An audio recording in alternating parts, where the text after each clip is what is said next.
everybody. Welcome to what I dub as Suicide Squad discussion commentary. This track is a special gem that is kind of like a time capsule. We recorded this back in 2015 as part of our Joker Summer Marathon. And we had planned on recording a commentary Suicide Squad to prepare for the Suicide. Now with life and everything going on, it's very difficult to find time, just with all the current things happening. So I went through and I started listening to it, and it's kind of funny.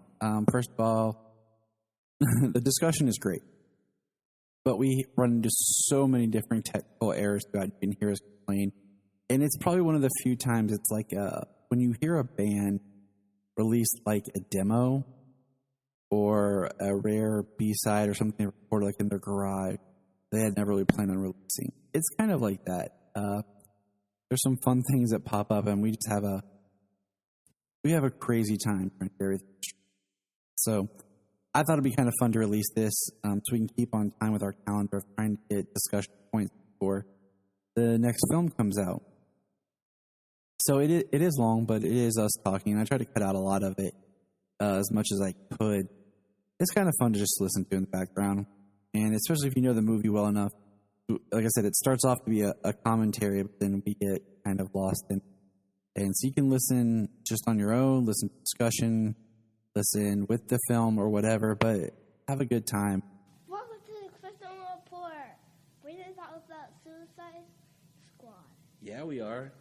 This is our last movie in our summer movie lineup with the Joker, because we're getting ready for Joker. So, what's your name? Solomon. Yeah? And this is my dad. Name is Tyler. And who's on the line with us, Solomon? Who are we going to talk to as we watch the movie? James. James? Yeah. Oh. Yes, I am here. All right. Well, Jania couldn't join us today. She wanted to, because she actually really likes Leto and has a lot of valid points like I do, as we discussed. So I do want to point out that we're watching 2016 Suicide Squad, a movie that currently, as of today, I think we're in the second day of shooting its pseudo-reboot sequel, The Suicide Squad, because, putting the on everything makes it different. Yeah. And then we have it... Sequel, reboot, whatever. They're bringing back half the cast. It's a sequel. Just because it's not called Suicide Squad 2 doesn't mean it's not in something of the same vein of this film. And then we have the spin-off with Birds of Prey. Yeah, we'll start it. Okay, we're going to start it. Now, we're watching the extended cut because I feel like that is the best version. I wish there was a director's cut, and we'll talk about it as we go through it. This is James. This is your and I's fourth DC, I guess we'll just call it DCEU, For the longest time, it was never really confirmed that that's what they called it. How many times did you see it in the theater, James? I only got to see it once in the theater. So I saw it twice. Sadly. I saw opening night with you, and then my brother wanted to go see it, and him and I went and saw it. Yeah, sadly, that's most of my viewings. I only usually get one chance in the theater. Anymore, I get none. I watched it from a long time ago.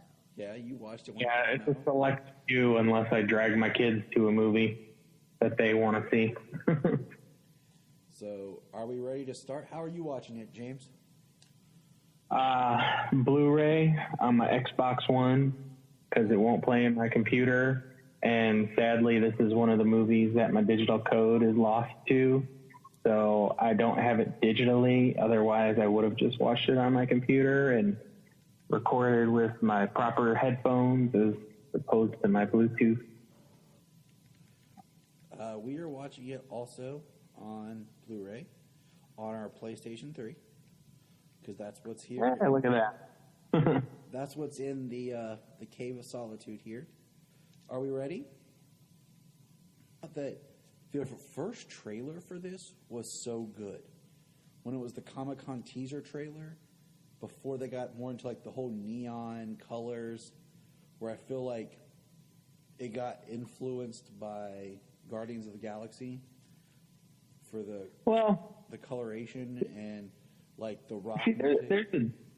Well, I mean, the soundtrack for one. I mean, it had a totally separate soundtrack, a totally different tone to the soundtrack than Guardians did, and then the colors, I think there's a definite contrast between the music as well as the colors that they used, the style and the coloring they used, but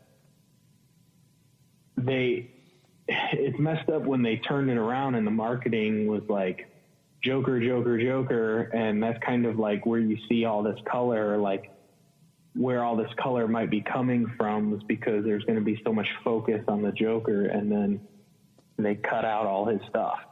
All right, Warner Brothers Pictures with the music.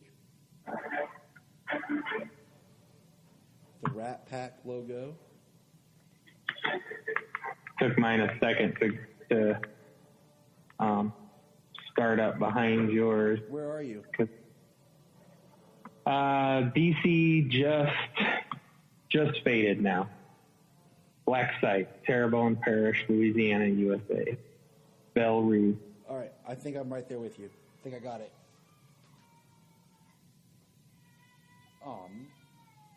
The monitors. Hold on. Pause it. Dead shot. Pause yours real quick. Pause. Where are you at? 44 seconds. Chow time. All right, hold on. Sayla she woke up crying, and I went to grab the monitor, and all right, so you're at. Do you just want to go back 44 seconds and you just cut out ready? the little bit? Okay, ready? Yeah, let's just start over. Ready? Okay, cut out the little bit. Let me go back.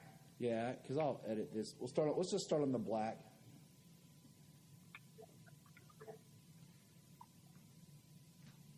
Come on. Play. And rewind.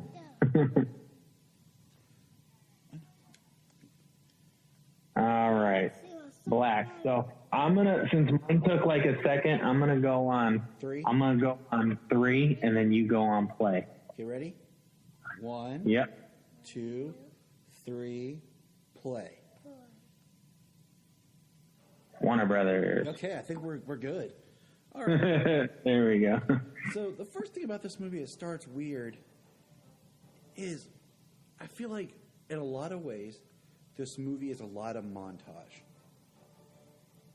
about the way it introduces us to the characters. Because look right here, Black Site Prison, Louisiana, Belle Rev. Now, do you say Rev or Reeve? I say Belle Rev. I say Belle Rev. Okay. What's that say? It says Belle Rev. Probably because when I first heard it spoken was in Smallville, and they called it Belle Rev. Yep, me too. And other iterations call it Belle Reve. Yep. Which it being R-E-V-E, you can say it either way. I'm assuming. Yep. What is that? Loaf.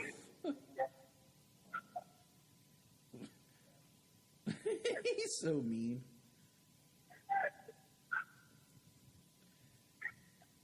I love when he's scared later on.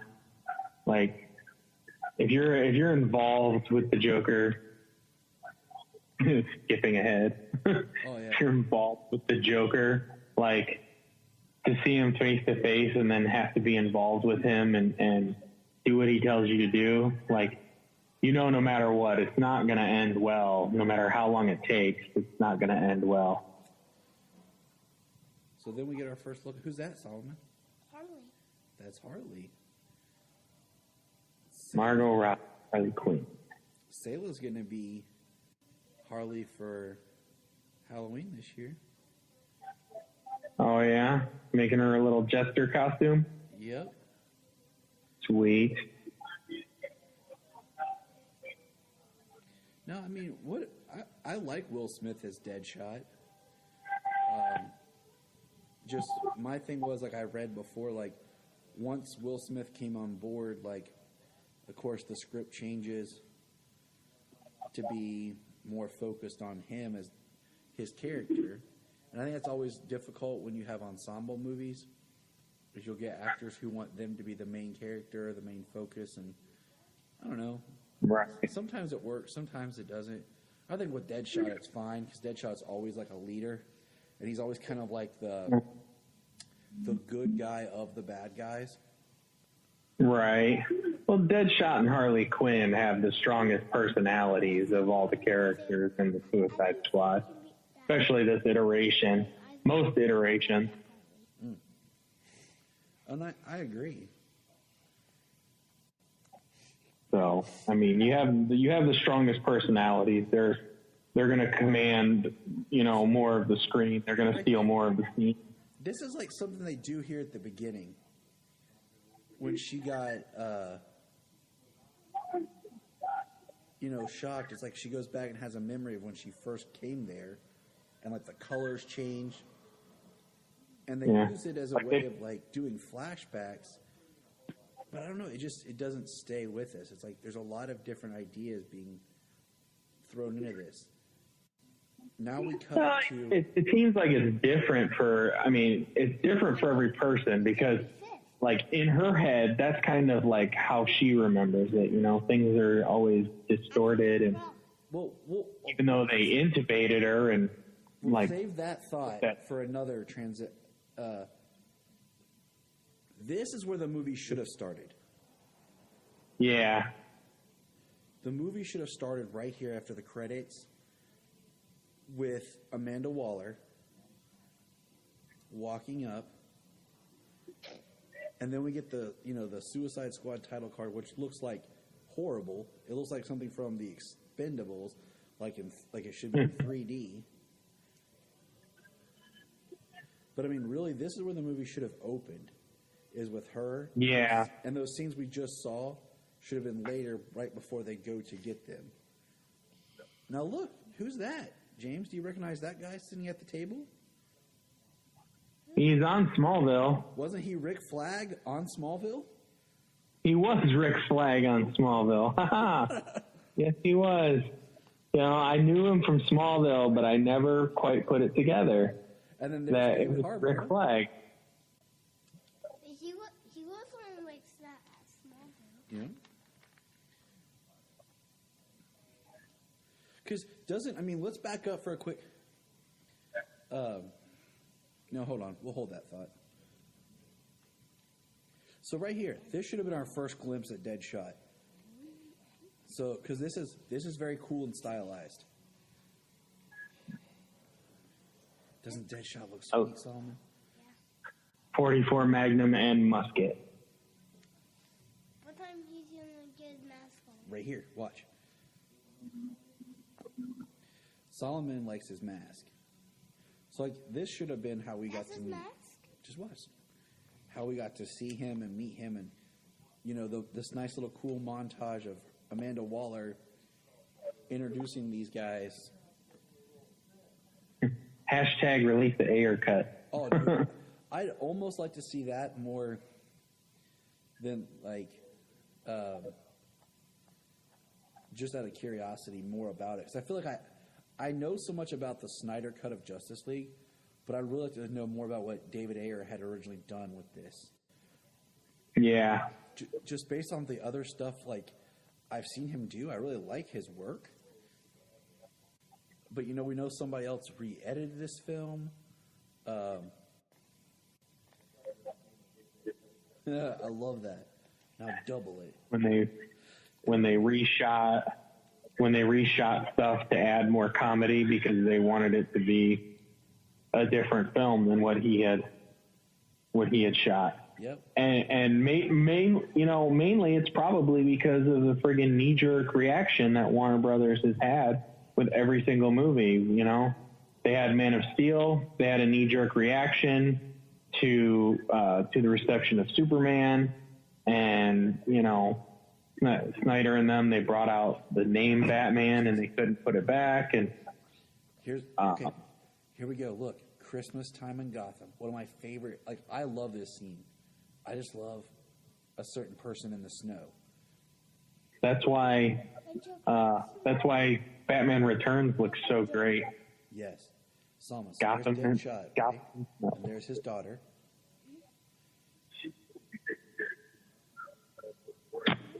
Just wait till you see who shows up. Did you cross? So Just watch. it was just it was another reaction from the studio trying to do something else instead of allowing the director to have their vision. Exactly.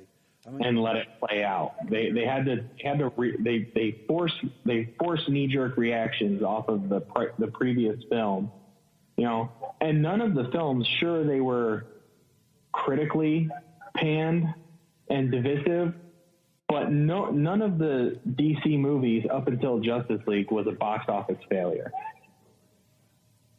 They all made tons of money. There's Batman fighting Deadshot. And Suicide Squad? Yep. The best Batman. Yep. Should have had more time. Yes, but we won't get into that. I don't blame him. The tragedy. All the stuff he got and all the studio's background and what they did to these movies, and I get it. Oh yeah, they freaking yanked them around. They pulled the rug out from under them. The studios literally, like, all the time and money that people put into these films, and they just brushed it under the rug. They got All right.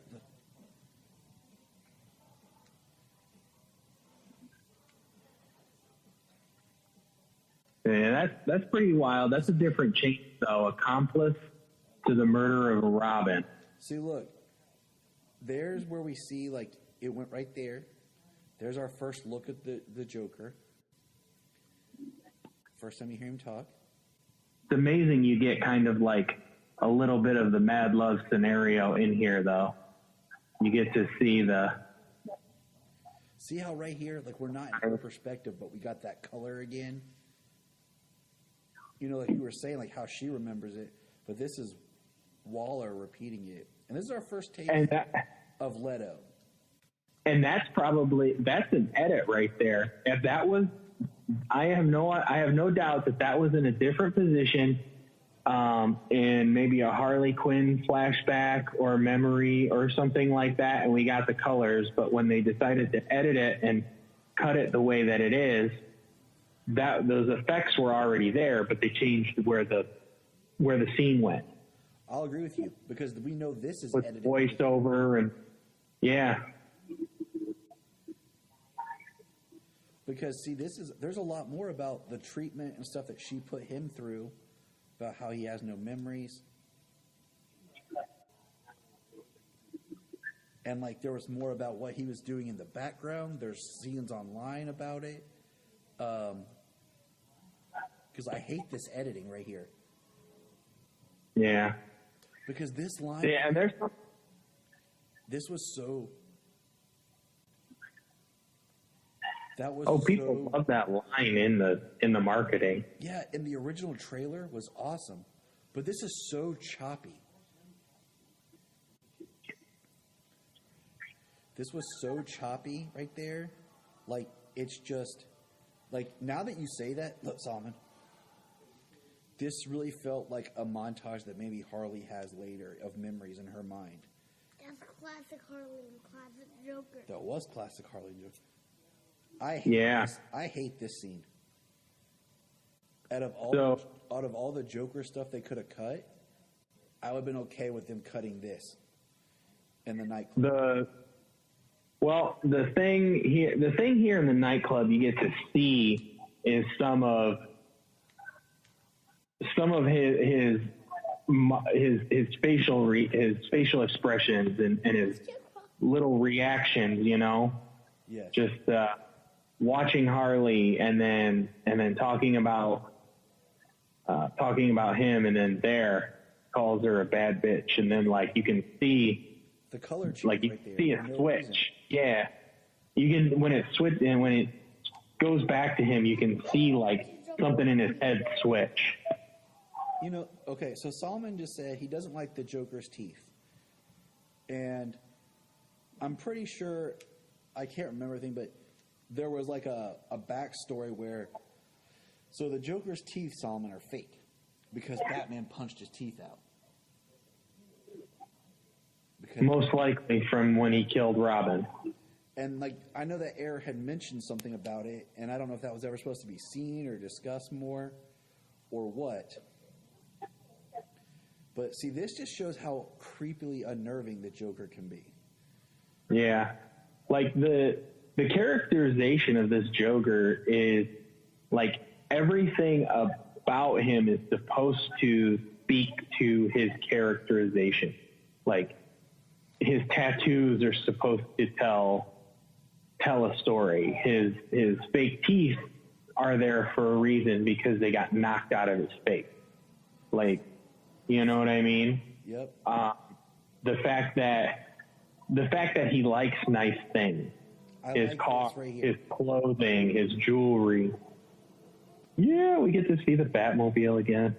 This is the closest we get to having Batman and Joker together in this series. And they're never in a frame together. No.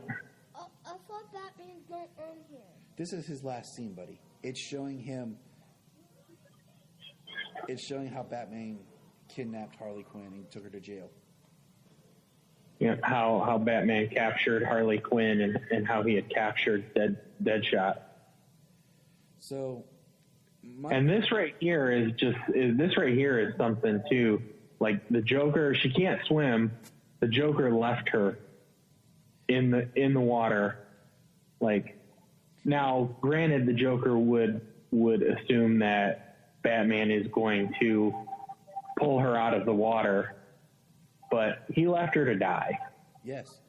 And, I mean, Ayers talked about how there was a more love that punch to the face relationship between Harley and Joker that basically got edited out. Yeah, there was a lot more to the abusive relationship inside the film. This is right before she goes to jail.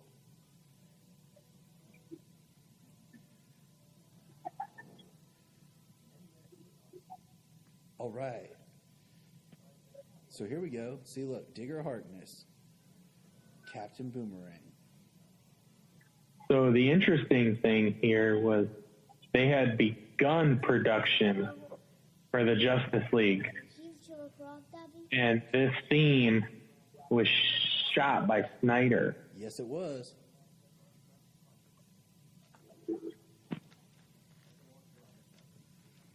Look, Salma.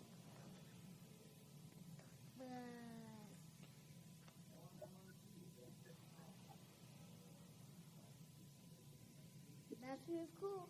That was really cool. Oh, this is Diablo.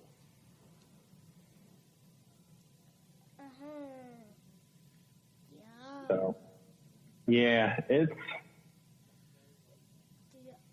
you can there's some places you can almost see where certain things would have been different and could have been a different spot.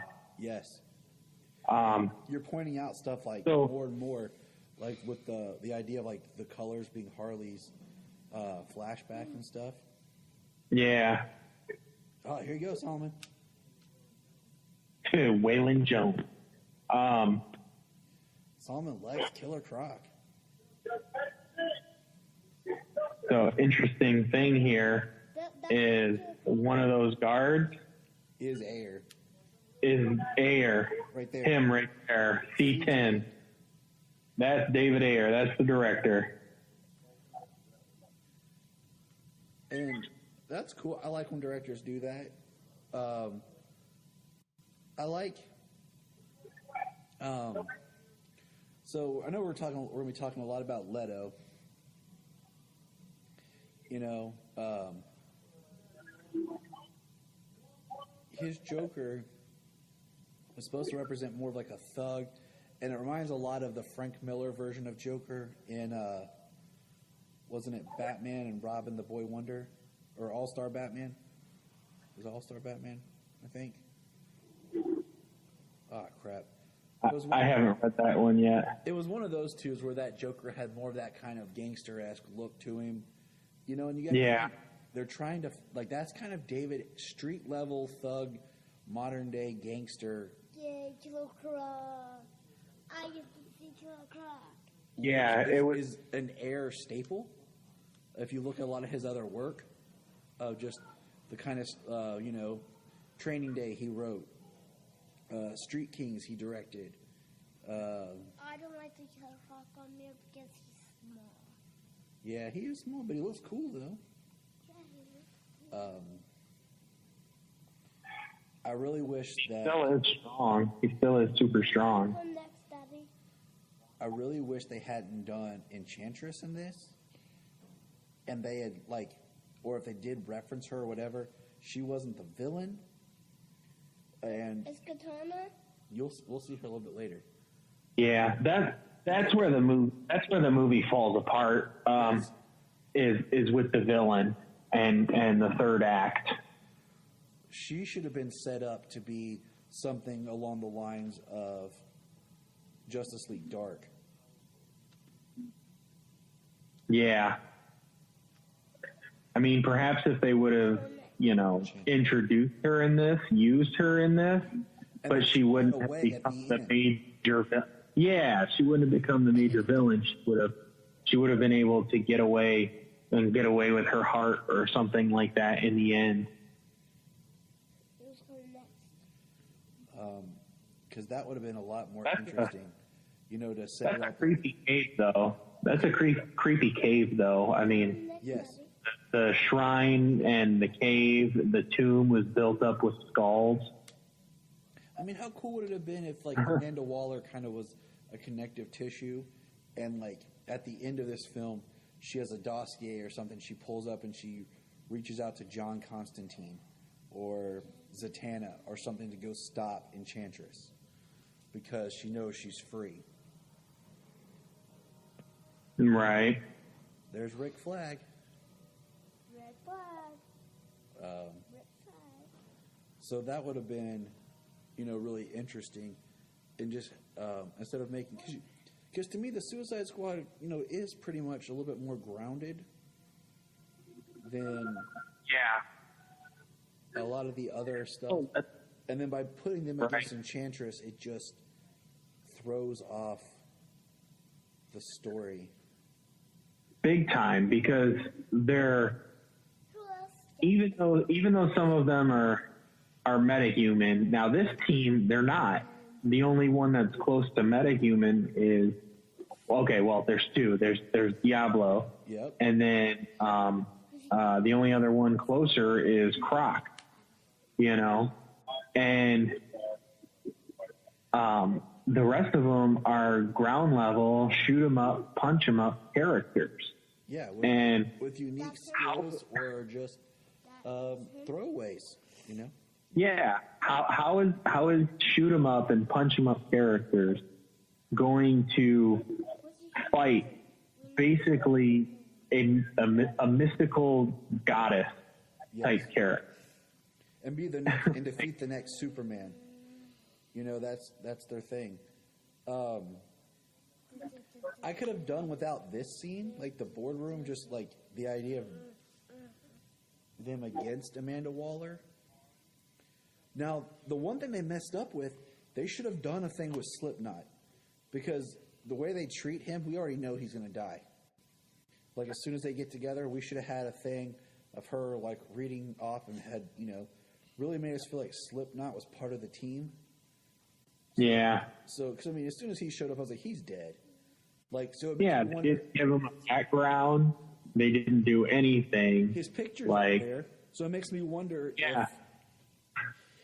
if they did do something and they just cut it, because it would have been great if we would have built this character thinking he's going to be part of the team, or even had done some fake footage in the trailers or something, so that it looked like he was there more. I love that shot of like I love that effect for her to become Enchantress. Yeah. So, and I could, Yeah. it could have been cool, you know, if like instead of just Waller having her heart or something, like the Enchantress was playing the long game and actually using Waller more. For sure. For a character who's like, they say like 6,400 years old or something like that, like she's very impatient. Yes. You know, like her concept of time would be so different. Like she's like, oh, she has my heart. Even if that was the case, she's like, all right, well, I have to get it back. And even if they show the part later where she tries to go after it and she can't get near it, then, you know, it's still something that needs to be addressed. But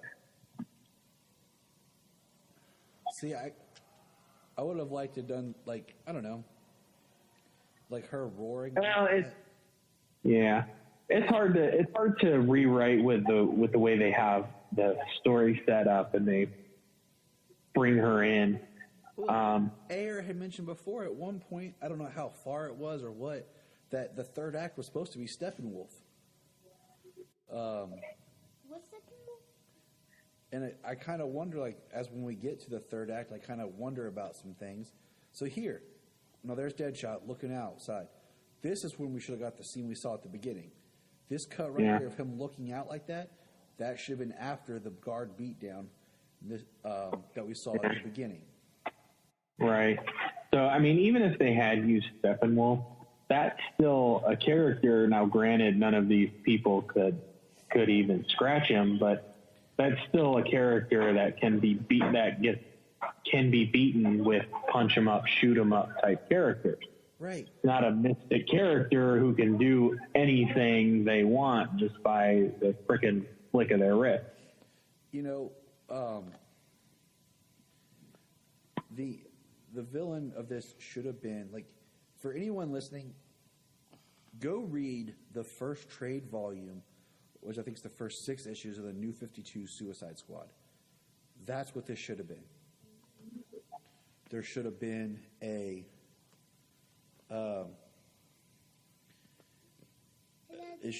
villain should have been the Joker, trying to get them out, like trying to get the Harley Quinn and set off like a bomb or some sort of disease in a stadium. And it should have been, they went in to get it. Right here. And then at the end, one of them, Deadshot, like in the book, kills one of them, leaves it behind as the patsy, because that's what the Suicide Squad is. It should have been them. And then at the end, the Joker, you know, he got his plague, just like in this, and he gets Harley. Yeah. Yeah, it's not, the Suicide Squad isn't just you disobey, you die. You screw up and you get blamed for it. They're the scapegoats. Say it, Solomon. What about Killer Croc? Killer Croc, he says walk by and right by his cave and he saw a good guy. Yeah, he saw a flag. Yeah. There's Diablo. But yeah, James, I'm completely like, it just, that's what killed me. Like, you have a character like Diablo, and like we said, who's, you know, I don't know a whole lot about him, but he is in that book, and I love him in this movie. I wish they hadn't ended him the way they did with his transformation, because that took him into like a whole nother realm of what is he? Yeah, that made his powers seem like it was like it came from Aztec or Mayan gods or something. Yeah. You can talk. Like his power has probably been passed down for generations from an ancient civilization. You know, there's just more they could have done with him. I like, he has a really good arc in this movie. I feel like Yeah. I mean, for the most part, they did a good job of juggling the cast. I mean, there was the standout roles of Will Smith, of Deadshot and Harley Quinn, and then they had the good arc with Diablo. So, and you got 3 strong characters right there. Some others are going to lag behind a little bit. It's just lucky we're going to get to see more of Captain Boomerang in the Suicide Squad. the first role I actually liked Jai Courtney in. Yeah. I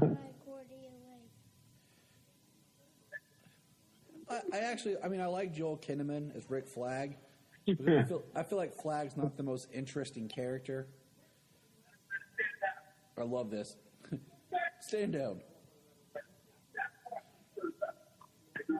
I feel like Ike Boltonhouse, however you say his last name, as this guy, does a great job of a meaningless character.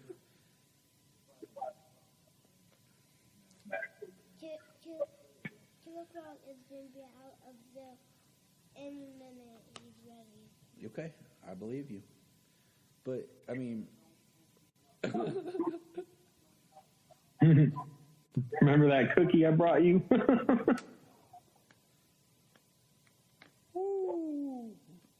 I love I love how he smells he knows. Oh yeah, he knows the smell of burned gunpowder. He's happy. Look how good of a shot he is, Solo. And every single shot in the same exact spot.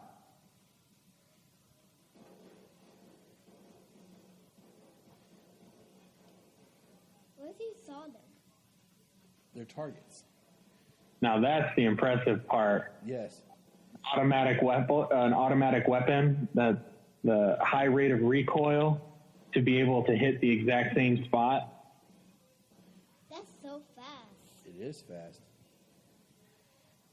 I love that. See, there's so many scenes like that that are so good that I'm like, yeah, that was done. And then there's stuff that's just lost in the editing in this film. Yeah. The target. Mm-hmm. I went out of here. Full cussing my daughter.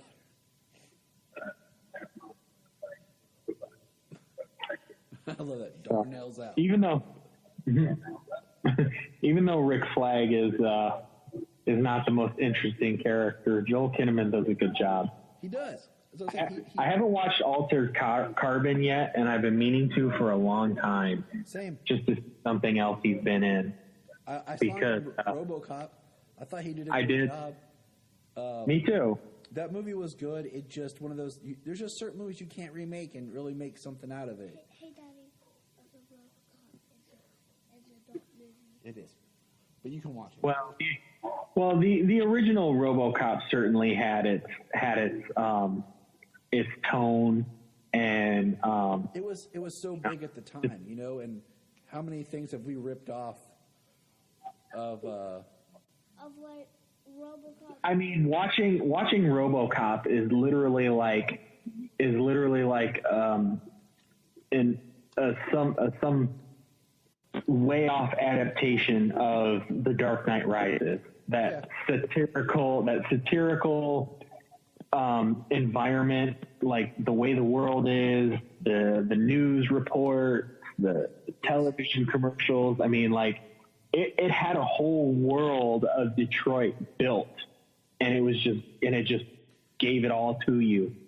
And then the special effects. I mean, the special effects. That blood was incredible. We should just watch RoboCop together, James. I just watched it the other day because all 3 of them are on HBO Go. Oh, there's the Joker. Like this right here. It's really unique, and I feel like okay, let's think. Our last Joker that we had was 8 years ago, and it was Ledger. Okay, this is 2016. We're 8 years, and they have to redo the Joker, but they have to find a new way to do him. And I think that's what Leto's creating with a complex character. But the problem is his performance is so obscured because they cut it down, they create montages, Like this right here. This is so creepy, but we don't. Yeah, I mean, like weapons, baby clothes, computers, cards, like all laid out. Like only somebody, like nobody would do that. Like that is not a normal thing. Like, yeah, his Joker was definitely, there was a lot put into it, a lot thought out about the character, what he was going to do, what was going to be around him, like what he stood for. And I mean, I like the suit. I love the fact that he's a gangster and he likes the nice things. You know what I mean? This is my favorite Joker scene. This right here, when they're interrogating. Really stands, right. It really stands out. Or the Joker really stands out. You know. Yeah.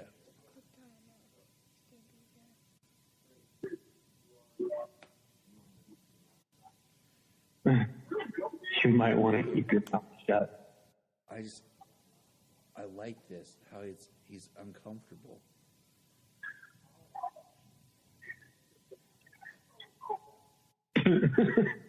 Oh my God. I mean, like he's intimidating.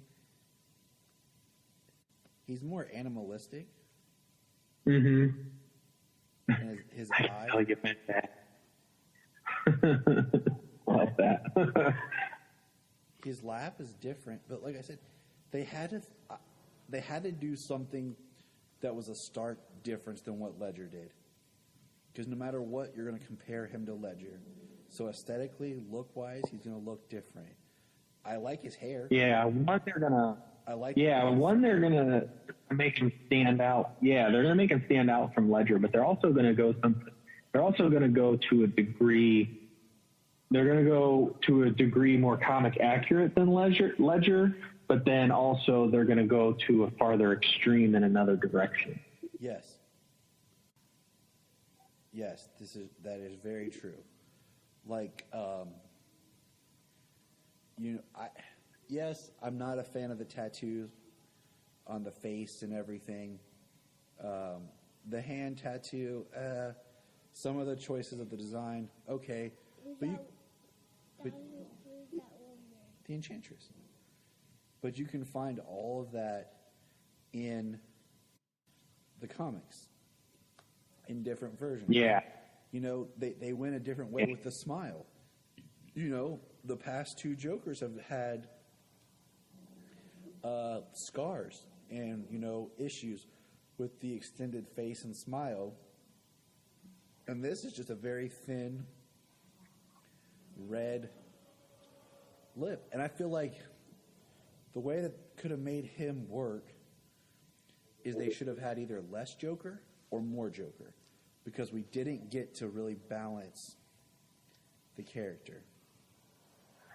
Yeah. Like I want to see more. I want to see more of Leto's Joker. And like, so the one thing that is about most Jokers, animated,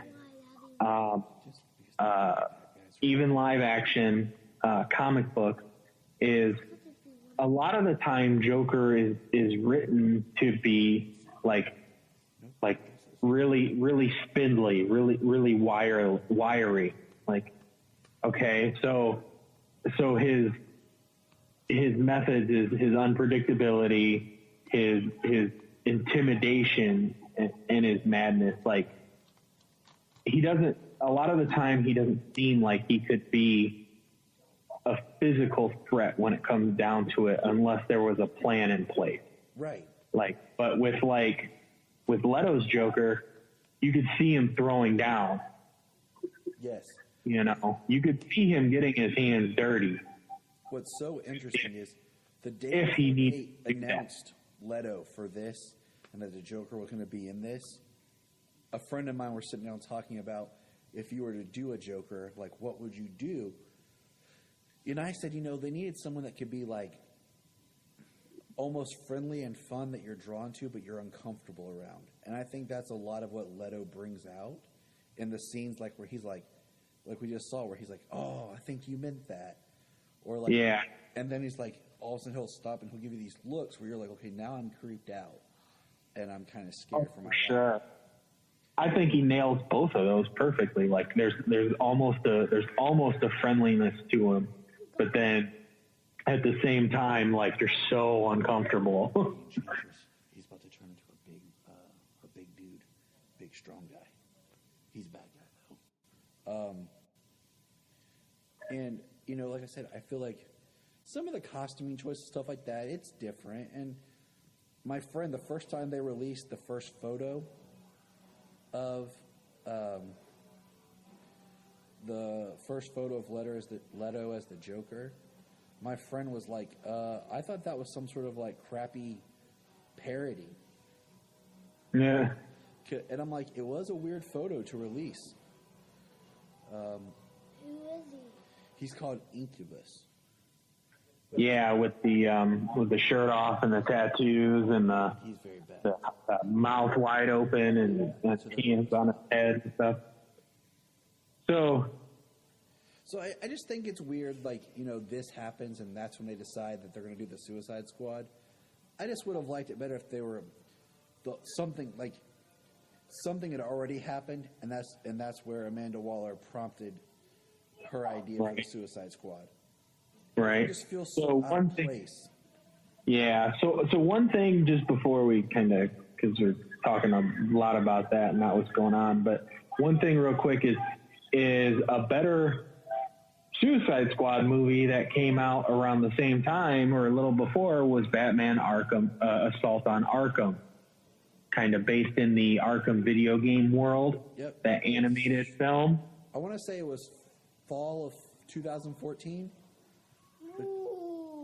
Because it was right before Solo was born, and I had just moved back, and it was actually the first podcast I had heard Phil on, and actually prompted me to message him. That's and really cool. that's how Phil and I became podcasters together. That's Oh. really cool. It is. Let's give a crop dot somebody. So, and that is ground level stuff. Yes. And there's more metahumans involved, but it's ground level stuff. And the Joker was the villain, and like it worked out so much better. I love that line. Oh, you wouldn't have You want to, yeah. Got him all chained up like Hannibal. Is that water getting out of the You are so screwed. What do you mean by that? of that rain? They're gonna take him, buddy. So you're the Joker's girlfriend, and the dude is gonna treat her like crap. Like, that's a bad idea. So you're taking care of that. And this right here, that seems like something Joker would do. Yes. A gift basket, boom. I like the purple coat, but like the chain and like the pants, The masks and the costumes. you know, the cane. That seems like that would be Joker's people in costumes shooting up the place. I think that jacket looks awesome. It does. I just wish it had a The better shirt, the like, shirt looks. shirt on. Yeah, the shirt. Right. See, like there's That's footage. something you're going to see. That's something like that they went with this Joker is he's That black guy looks like vain about his appearance. You know, he likes the nice things. He likes to look nice. He likes to have nice things. And you know, I mean, Jared Leto's a ripped dude. Like for a 40-something-year-old Joker. dude. Yeah. Yeah, for a 40-something-year-old dude. Yeah, he's a ripped dude. And He looks forever young. he's got women swooning over him to this day. He's forever young. Yeah, for real. He looks the exact same. He looks the exact same now as he did 20 years ago when he shot Fight Club. And that's what makes it so interesting, like him and Affleck both being older, but yet still work so well And then she starts stabbing the heart. the heart, and you're just like, really? Like, Waller, Like, yeah, like the heart, like she could kill her with the heart. Like, it's like, okay, well, she's going to be dead. Right. Well, now Here's he's where giving her this power. Enchantress changes, and like after this, she's just like basically a CG creature just standing still. Yeah. You know, because like the next scenes we see her and everything, this is all she does. She just does this walk and stands in front of this thing that makes no sense. Like this right here, from here on out, makes no sense of what she's doing. She talks about they worship machines and they'll worship us, but really, a light in the sky. Yeah. This is not something that the Suicide Squad would be equipped to deal with. And like, okay, we have like, here's something else that doesn't feel right. This is going on right now. The Suicide Squad's not there yet. It looks like it's at night, and then here we are during the day. Like, is this the next day? Right. It feels weird. Yeah. Yeah. A lot of this stuff shot and edited and then just. What seriously is doing, Daddy? So. Got out of the city, buddy.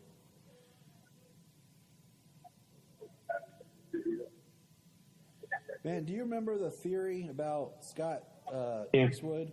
Him being Grayson. Yes. Undercover, Yeah. like Spiral. Yeah.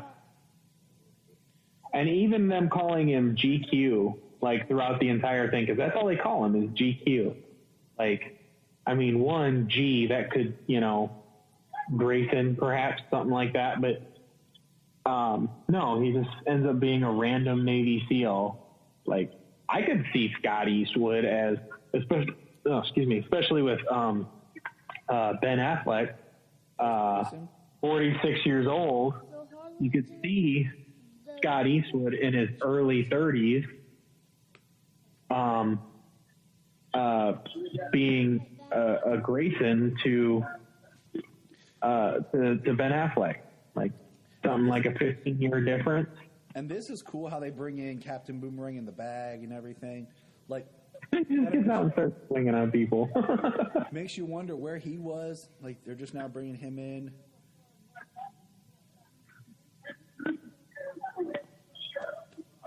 So like he just got picked up. Not. And then look, here comes Slipknot, like out of the back of a car in handcuffs. Like as soon as they brought him in, you just knew he's dead. Like yeah. Well, because the only two scenes that they ever showed in the marketing for him was this scene and the scene where he friggin' shoots his grapple up the side of a building.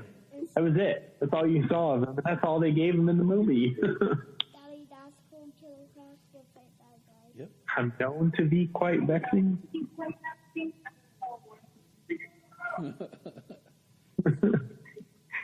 Margot Robbie is great as Harley Quinn. Yes, she is. And there's some great scenes in here that I love they put in the extended cut where I feel like there's a couple moments where she drops Harley and it's back to being Harleen. Yeah. And the New 52 did something where it was like Harley was like a split personality almost. Trying. Now this is cool. I like this as an idea about what to put Harley in. Like the idea of going. She's got all these clothes. Yeah. Man, I like that gun. Yep. I like that we kind of get this, like, as she's going through it. Like, there's a lot of details in her gun and Joker's gun and stuff that you just never get to really see. Captain Boomerang with his boomerang knives. Killer Crow. Oh yeah, all the props in the costuming department. They did a lot of work in this movie, and you don't get to see very much of it. This unicorn thing is stupid. but I don't like that his mask looks like a mask and not like a helmet. And then here's your gratuitous shot.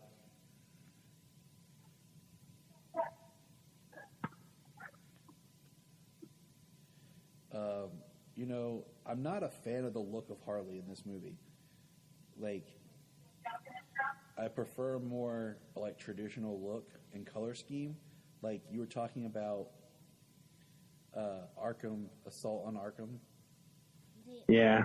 So like, there's the mallet. I love her look in Assault on Arkham. Like that and Arkham City, the game, are probably my two favorite looks of Harley, other than the original. Yeah. You know, in Arkham Knight, you can put her in her jester costume and play with her that way. So that's pretty cool. You know, I like that though. Can you light a girl's cigarette with your pinky? Because that would be real classy. we saw the Argus logo right there. We saw Harley, like, real quickly, there's allusions to her early New 52 suit. You know, we're using the blue, which they did in the New 52. Her costume in this looks very much like just everything thrown together. I know it's based off an outfit that Debbie Harry from Blondie wore, but I don't like it. I don't. I mean, I really don't like the boots. The bat's okay, like, and that's a callback to, that's the bat that the Joker used to beat that Arkham employee with when he broke her. Oh, okay. So something like you don't even get to see, but it actually has a meaning to her. You know, I mean, I also think there's Katana. Katana is awesome in this, and she does not get enough. And she looks a lot better in this than she does in Arrow. Oh my God. Like, this scene right here looks amazing of her fighting in the rain. Look at her go, Solomon. She a good guy. Yeah. And, like, we were supposed to see her soul, her sword Soul Taker, because it's in one of the trailers. He's always. Yeah. Yes. See, Solomon and I have watched a couple episodes of Beware the Batman. And, Okay. In that, you know, Batman is paired with Katana. So Solomon was asking me about her. And I was like, yeah, she's in Suicide Squad. And I like her. I wish she was in the new one. That's the stench of death. I should kill them. Okay, I'm just going to go on. She seems nice after she said, should I kill them? This song has to be free. Okay? It appears in like every movie. It has to be free for the rights. It has to be in the public or something. Because I feel like people just throw it in there for a time period. It's not that good of a song. See, that's cool, like this, them kind of bonding. Is he supposed to be green like party foul? Solomon laughing with me, buddy. What's to cross spit? His stomach's upset. His belly's upset. So for being that light show, that deep in the city, and Incubus doing what he did that far in the city, to have bridges blown up and all that stuff way on the outskirts of the city like that doesn't seem like it fits. Right. You know, And like it would be coming out from that central point and expanding like that. At this point, it's like they're saying the entire city is like overrun. And where are you at? Where are you at in the movie? Helicopters flying in now, getting shot. Oh man, our disc is messing up.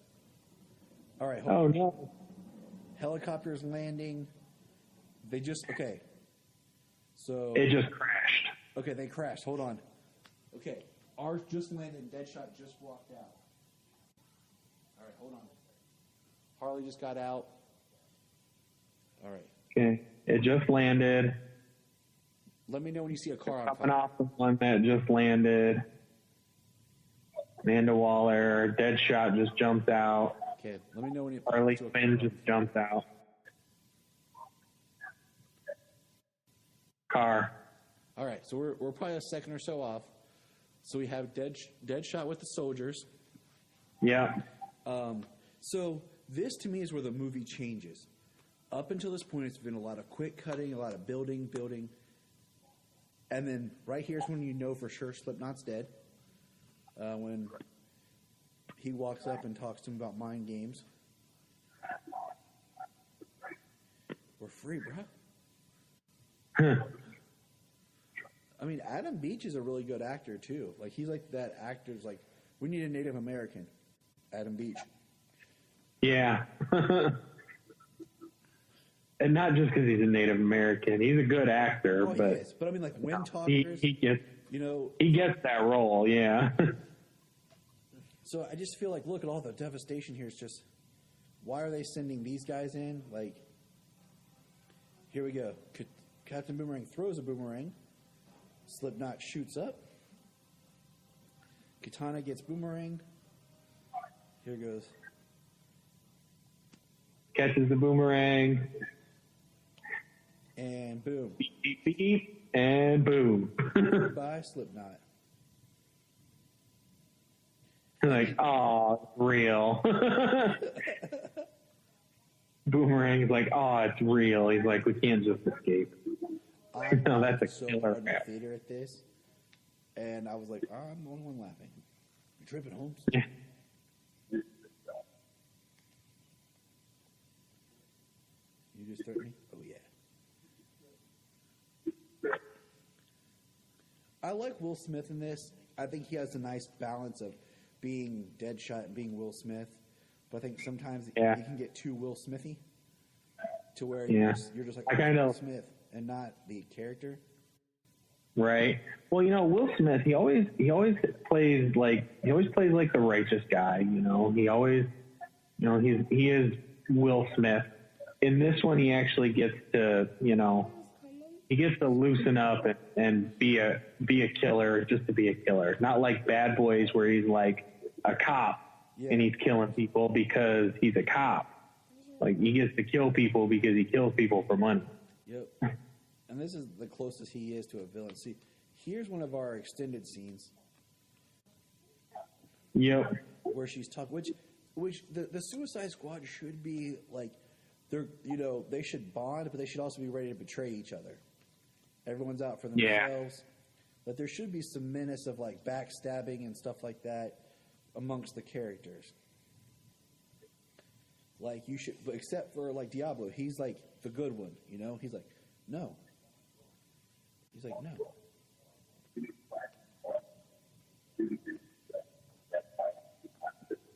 Then what, Holmes? It's phone of doom. Like he's the only. I like how he called him Socrates. Yeah. Like he has more depth than they gave him credit for. All the characters have more depth than they give him credit for, especially in the extended cut. Everything they added in the extended cut is character stuff. Yes, and that's what we needed. Like Harley walking up to talk to Diablo, and he's just like, no. And, kind of like, oh. Love that. You see that, Solomon? Killer Croc just punched Captain Boomerang. And nobody's surprised. They see what happened. I'm like, okay, so I'm going to get on a little bit of a tangent here. Like, one thing that does annoy me, and, I'm a father of a little girl, so I'm going to get on my tangent here, that it bothers me that the fact that if you look at the costuming here, every dude is completely covered in coats and everything. And then Katana's walking around like barely a shirt on and a midriff, and Harley's like, doesn't have pants on. Okay? Right. Yes, my daughter's going to be Harley Quinn for Halloween, I have an old school Harley costume for her. Solo's going to be Joker and Godzilla. But, you know, it's just one of those things, like, I know things are directed by men, and we've talked about before, like, you can look at the framing and shots of Wonder Woman in Wonder Woman compared to BVS and Justice League. Mm-hmm. I'm intrigued by Birds of Prey being directed by a woman as well. Yeah. The only thing in Birds of Prey that I'm so far having nitpicks with is the fact that there's no comic accurate suits, no comic accurate costume. Right. It's like a step backwards so far. Yeah. I mean, Harley, whatever, you know what I mean? Harley, I can see Harley not running around in a jester costume everywhere she goes. She'd stick out like a sore thumb. Right. Just walking around with crazy clothing on. That's something I could see from her. You know what I mean? And like all the other characters, everybody has to have regular clothes. You know what I mean? Nobody walks around in their get up unless that's what they're doing. See, so this is the scene right here where Deadshot goes from being like against everything to kind of being a team player because he sees what they're up against. He starts to see what's really going on. Look at all those bad guys, Solo. But so far, you know. Okay, him opening the beer can was hilarious in the trailer, and the sound editing should have stopped. We just would have heard him open the can, and then it should have went back to the bullet fire. Because for sure, it's so awkwardly placed in this scene that it doesn't pull off the humor that it did in the trailer. No. Look, yeah, there definitely shouldn't have been anything else except for the. And he made a little slurp. Yeah, and then right back to the gunfire. Like that would have had an impact, and that would have been funnier. Yeah. Yay, Killer Croc. Yeah, he's super strong, though. And I mean, this is cool for Diablo because you know we're seeing like he doesn't want to do anything. He doesn't care. And Harley just has a bat. Okay, let's just say that we literally have Marines with machine guns fighting, and Harley has a bat. Yeah. I mean, Boomerang, all he's got is his boomerangs, but... And, you know, but like I said, that was my little rant on just Harley's costuming and, like, the over-sexism of her. Because there's even shots in this later where it's like they frame the shot around her butt. And I'm like... Yeah. I'm like, come on, guys. Like, really? Like, he's in half booty shorts, so...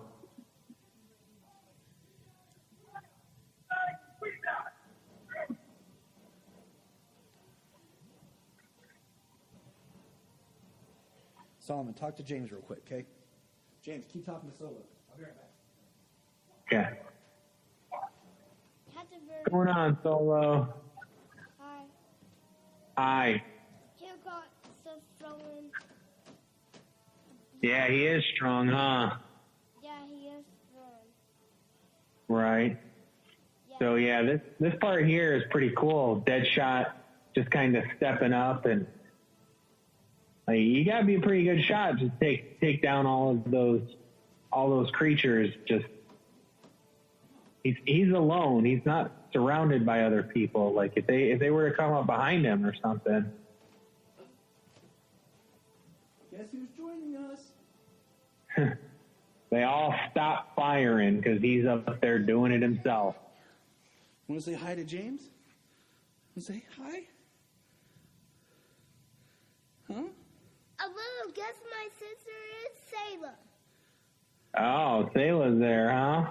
Yep. Hey, Sayla. Hey. Look, who's that? Hi, Quinn. Who is that? Hi, Quinn. Harley Quinn. See, it's flinched. I mean, I like Margot Robbie. Oh, Daddy, I see Woman and Batman over there. Yeah. Oh. Uh-oh. It's Joker. No, that's not Joker. Why? I love that. Fire. Ooh. It's Harley Quinn. What's Harley Quinn? Yeah, we'll see Harley Quinn. Yeah. Yeah. See Harley Quinn a lot. You like Harley Quinn, right? That's right. I'm a parent. I'm letting my 4-year-old and 2-year-old watch this. I want Harley Quinn. Harley Quinn. You want to wear your Harley Quinn costume? Yeah. When is trick or treat time? Look, there's Killer Croc. What?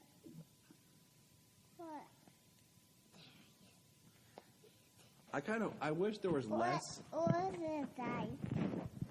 I wish there was less of the seals. What's that? Microphone, baby. Just because if there was less of the Marines and the SEALs and everything, it makes the Suicide Squad people more important. Right.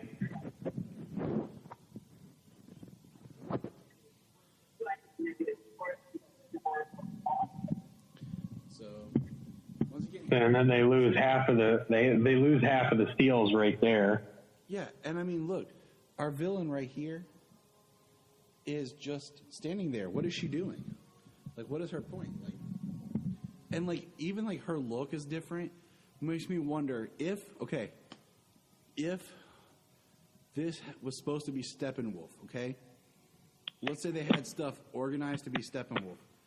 These creatures right here are CG. They could have been parademons. What's Harley Quinn? Yeah. And we're back. That's Harley Quinn. That's Harley Quinn. I steal clutch bags that I like. I like the smiley face there. That was Harley Quinn, Daddy. But I mean, think about that. That mannequin is wearing his daughter's outfit. Like that's the same outfit his daughter is wearing. We'll see your butt, baby. At least pretty close. If you think about it, James, Cara Delevingne as Enchantress Yeah. right there looks almost like a CG like type creation. Where they filmed her in front of a green screen to make over for where it was supposed to be Steppenwolf. We'll see more Harley. Shh, let's just be quiet. Let's watch the movie, okay? I know you see Batman and Robin. So, I mean, it just, like we said, it makes the third act feel awkward. And just, when we're in scenes like this right here between Deadshot and Flag, I love it. I love it. I love the character. Oh, the character stuff the character stuff in this movie is great. And that's, for me, that's why this movie stands above Justice League, even though, Justice League has the big heroes and stuff like that. There's very little character development in it because they cut all of that stuff out because they, at the time, their idea was planning on doing the solo films for those other characters. Well, now it's 2 years later, and they only have come out with Aquaman. And that was because that was already in pre-production at the time. Yeah, and I feel like the character, that's Air. That's Air's work. That's his writing. Yeah. That's his directing. And all the other stuff, like I said, it's all editing tricks. So this scene is great. This scene makes me mad that they even cut this. Yeah. This is a flashback. This is literally the origin. This is a flashback origin of Harley. This is Harley, okay, in Joker. And just watch. This is when she turns into Harley, okay? I love his outfit right here.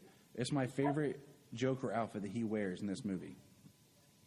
Yeah. Red shirt with the silver jacket. And it's my second favorite Joker, like, ism scene.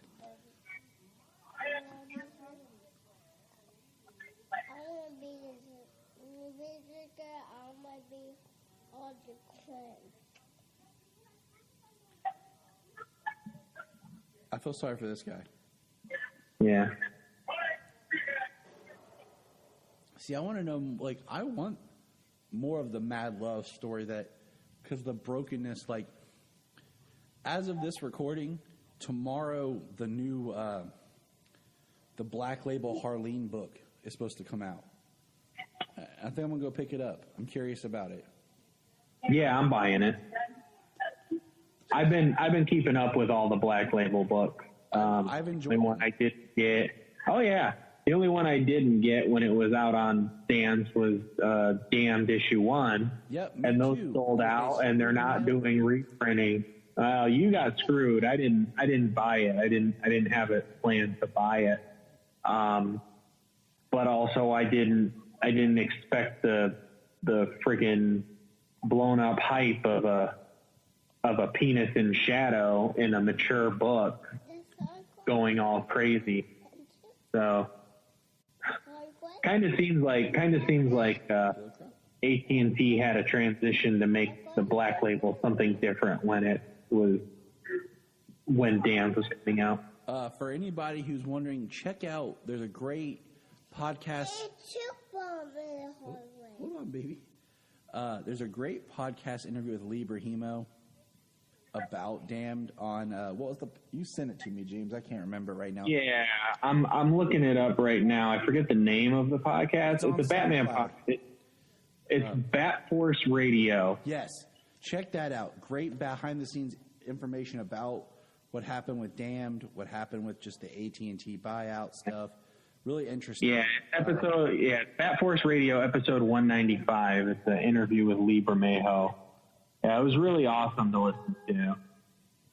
Hearing some of the stuff going on behind the scenes there at the outset of Black Label and when Damned came out.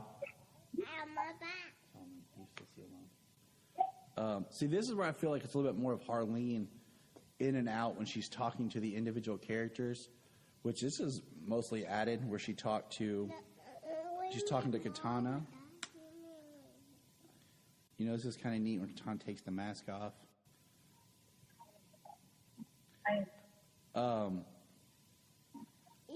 Like I said, I really like Katana. I love her look.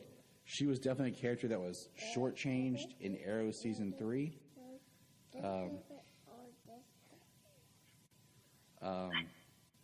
Because she kind of disappeared and there was never any discussion about what happened to her. Yeah. This is the thing here. Harley Quinn is a very smart character. Like, she has a doctorate in psychology. She's an incredibly smart character, and she plays dumb because it gets people to let their guard down, and she gets to see more of them. Yes. See that Ostrander building? Yes. Which is great. Okay, so I have to tell you somebody this. Hey. Easter egg. Yes, last night's episode of Pennyworth shows Alfred's building where his family lives is at Micklewhite. And I got excited, and Jania was like, why? I'm like, because Maurice Micklewhite is the birth name of Michael Caine. And I was like, that's just kind of one of those cool little, like... Oh, really? Yes. Daddy. Sayla, sit with Daddy. Yeah, that's definitely one of those deep pull Easter eggs. Yes, and I only knew it just because that name was unique. When I had read that before, it just stuck with me. Yeah. See, this just feels awkward, like them going into this building, and you think they're rescuing somebody. You know, like there's something going on, like the MacGuffin. The high value target. So watching. You get a nice little action sequence here of Harley in the elevator. But no, like you were saying, like one thing I liked in the New 52 is when they did the Villains Month, and every villain got like a one-shot book. You know, Harley's book told about her, like she grew up and she was really good at gymnastics and everything. That's how she got a scholarship for college. She had an abusive parent and everything, and came from a very poor background. All those kind of factors built into her psyche, so that when she did, get out, and she was young, attractive, and naive, Yeah. Impressionable. They did. Yeah, they did allude to her using her sexuality to help further her means, but by all accounts, that was just a tool that she used as opposed, that's not how she got by. She's still a very intelligent person. Yeah, she just used it to tweak things. Like, she had to earn her degree, and she was able, and like she had the big, profile with getting to interview the Joker and everything. And yeah, you can't pass the state test to become a doctor in anything without being intelligent. Sure, you can sleep with a teacher and get a couple of A's or something, but you can't pass the state tests without being an intelligent individual. Yes. So this raid scene is cool here. I wish, like I said, there had maybe just been Flag and GQ, having all these other like dudes, military men. Like I said, I feel like it takes away from the actual Suicide Squad. We just, right, some of the moves like Harley just did the flip, very gymnastics based athleticism. Mm-hmm.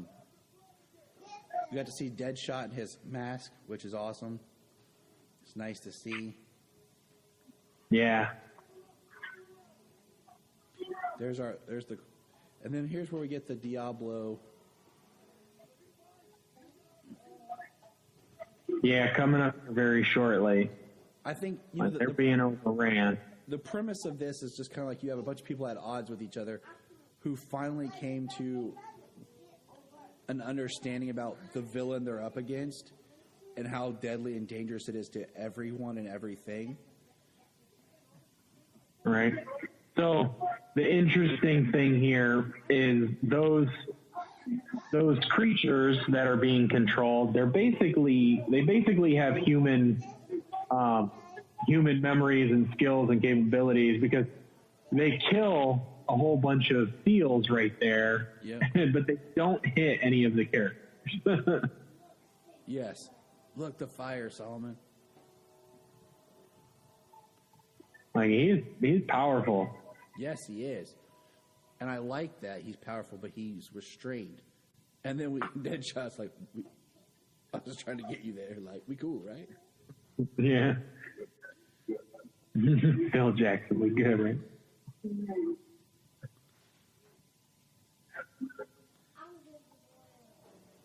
I think we missed it when we were talking earlier, when Harley's talking to people, and she asks Croc if he wants to eat her, and he says, "No, I don't want your crazy." Yeah. I mean, I like Killer Croc in this. I like the look. I like the style. I gotta work on my cardio. See right here. Here's like, this is awesome how comic accurate this is right here. Yeah. This is straight out of the New 52 issue, talking about her origin. Because that's where they gave her the bleached skin like the Joker, which I could be without it, but it works. Yeah. And it was in the New 52 that it became that she had bleached skin. Before, she just painted her face white. Yep. And because she always wore the whole Jester suit. Crap, my Bluetooth is dying. So, this right here, like, I like with Leto's skin, like, it looks like it was white but bleached. So, yeah. I like that they went comic accurate with back to giving him bleached skin. We hadn't had that since Nicholson. And Nicholson, bleached skin but looked like makeup. And they did this with a different look. And Ace Chemical. Harley fell. I like this. He walks away, then he changed it. Watch. he changes his mind and like he just jumps. Yeah, and that's one of the things about their relationship in this as well, is like he was going to leave her. Like she jumped in, he was going to leave her to die. I'm like, what is that chemical? You know what I'm saying? Like, she fell.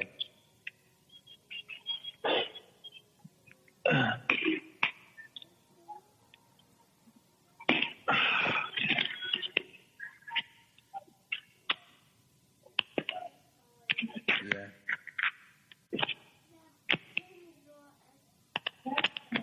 You can do it.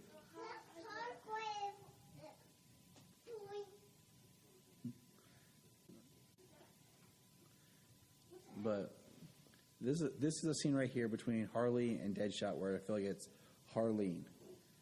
It's not, the clown. And I would have liked more of Harleen's story.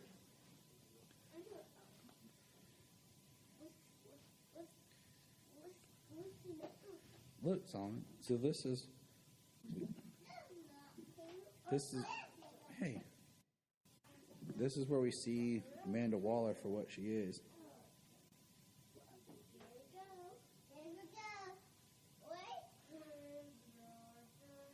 Solomon. You guys are being loud. Boom, there's the big revel.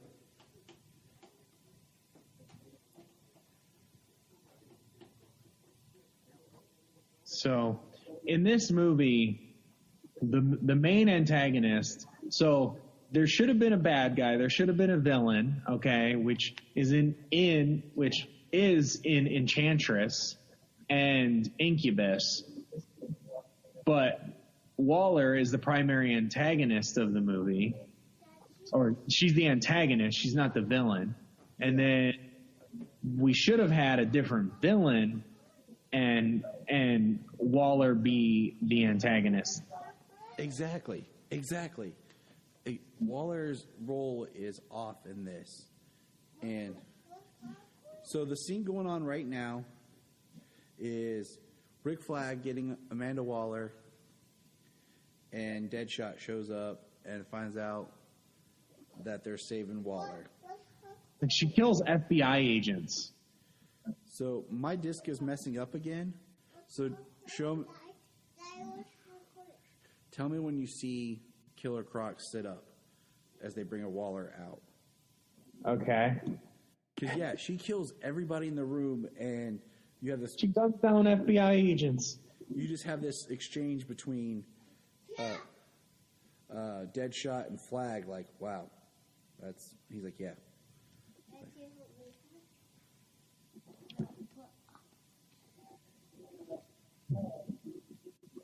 The life of being a dad. All right, Croc sat up, standing up. So there's the... There is a thing to say about being a parent and, having a daughter and the over-sexualization of Harley Quinn, but damn, Margot Robbie looks hot. All I'm going to say is if you like Margot Robbie, just go watch Wolf of Wall Street. Yeah. She's great in Wolf of Wall Street. And she got to take her craziness from Harley Quinn in this movie and take it over to the movie Terminal. Yeah. Which is on Hulu, which is really good too. It's an odd flick, but it's really good. I enjoyed it a lot. And yeah, she's one of the main characters in that, and she's pretty off the wall in that as well. So, I liked her in I, Tonya. Janine and I watched that about Tanya Harding. That was a really good movie. So if you ever get a chance, check that out. It actually shows that she actually has some really good acting chops. Right. Oh, I will check it out. There are actors and actresses that, they play a certain role, and they really catch your interest, and you want to see everything that they can do. So, seeing her range, because she went from Wolf of Wall Street, which was the first thing I saw her in, to playing Harley Quinn. That's a big difference. Yeah, I mean and she's such a minor character in Wolf of Wall Street. So where are you at in the movie, James? My disc is messing up again. So Joker just kicked the rope off the back of the helicopter. So that scene, they have said, was re-edited because originally he pushed her out for different reasons. He wasn't trying to save her. And the way it's edited, it looks like he's trying to save her. Yeah. So part of the problem that especially diehard comic fans have with this movie is the fact that the Joker is almost like a lovesick puppy trying to save his girlfriend. In this movie, his main concern is Harley Quinn. When he can, Joker usually, he doesn't, she's his most loyal, his most loyal person that he has at his back, but she can disappear, and for the most part, he doesn't even recognize when she's gone. Right. There's a part of Injustice where Harley Quinn talks about having a daughter, that her and Joker have a daughter, and she was pregnant, and she disappeared for a year, was pregnant, had the baby, and her sister adopted her daughter, and she went back to the Joker, and he acted like that she never was gone an entire year, and he acted like she was never even around. She didn't matter, she wasn't gone for a year. And I think the thing is people don't ever think about is the fact that the Joker, he gets, he likes torturing her. Yeah. So part of the thing about them editing it and him acting so lovesick, there are plenty of times in the comic books where he, I would say, quote unquote, loves Harley. You know what I mean? But it's mostly when it's beneficial for him. But that's where a lot of this Harley Joker relationship goals stuff comes from, is from this. And it's no, I don't know if you want those kind of relationship goals, because you're going to be physically, emotionally abused. Stay right here. And, you're not going to feel wanted. He doesn't want her around most of the time. He sent her away. He's in the comics, he shot her off in a rocket. He's tried to kill her on many occasions. All right. What part are you on in the movie? Waller's just got picked up by a helicopter. Okay. Did she crash or is she in the air? She's in the air. The flares are going off for whatever reason, and I'm not sure. And now he just hit it and she crashed.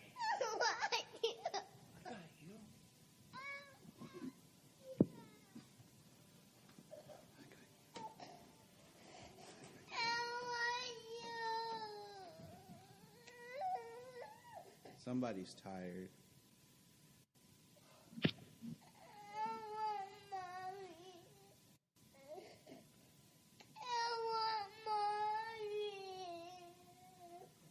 Let me know when Waller crashes.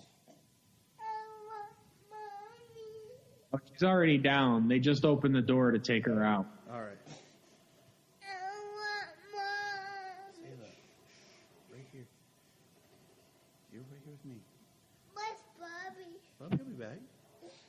You know, I had forgotten that David Harbour was in this movie. I liked him in. Mommy.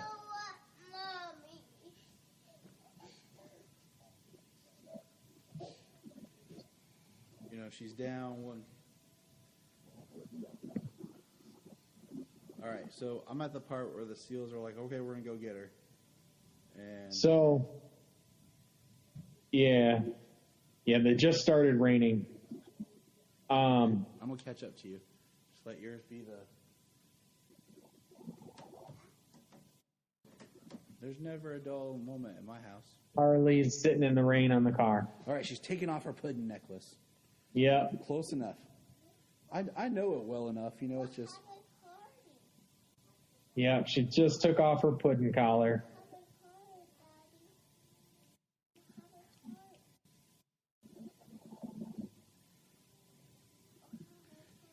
She's getting in the rain, say that.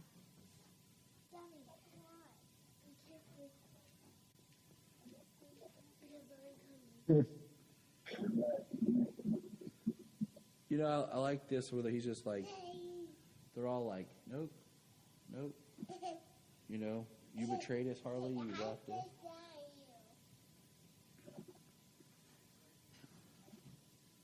Boomerang tosses her bat, but like once again here, she's wearing a thin shirt in the rain, and all these dudes are layered up in jackets. Right. Well, she took her jacket off up on the roof before she jumped for the rope.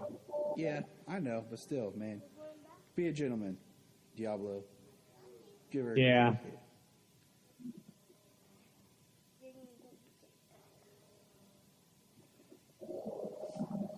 So, I mean, it's just, you know, it's hard to, like, I'm glad we're watching this. I'm happy to watch it again. It's been a while since I've watched it, so I'm enjoying myself. Me You too. see it. I've been wanting to watch it like for a little bit now, but I was like, I kept holding off because I wanted to watch it with you. Right. Try to So, be positive. Some people try to be negative. Try to be positive Yeah. and stuff. well, why do you want to watch a movie and like feel like you hated the entire time? Like, if you hated a movie, if you watched a movie once and you hated it, you're not going to watch it again. If you watched a movie and you hated it and you keep watching it over and over again, like, you just must love making yourself miserable. So, you know, you don't get my sympathy. Like, I never understand people who like. That's a great shot. I love that Killer Croc's practical. I know we haven't really hit on that. Which this movie won an Oscar because of the practical costuming of this film. Yes, and I love it. Must say that it's a DCEU film, and the DCEU is like the worst thing ever, apparently. And and Suicide Squad is an Oscar-winning film. It's hilarious. But yeah, I mean, I like the Oscars for the technical stuff anyways. Yeah. Because beyond the technical stuff, It's all, you know, it's all subjective. I mean, amen, brother. What the Academy thinks is this brilliant art house picture can be like the most boring film ever. Yes.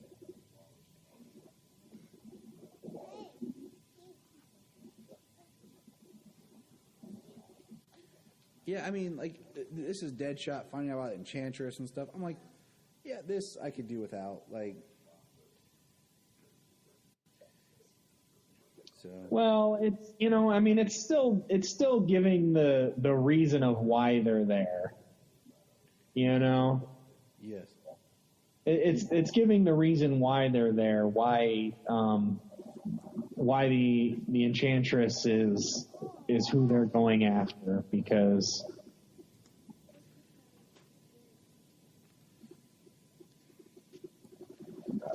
It's kind of like,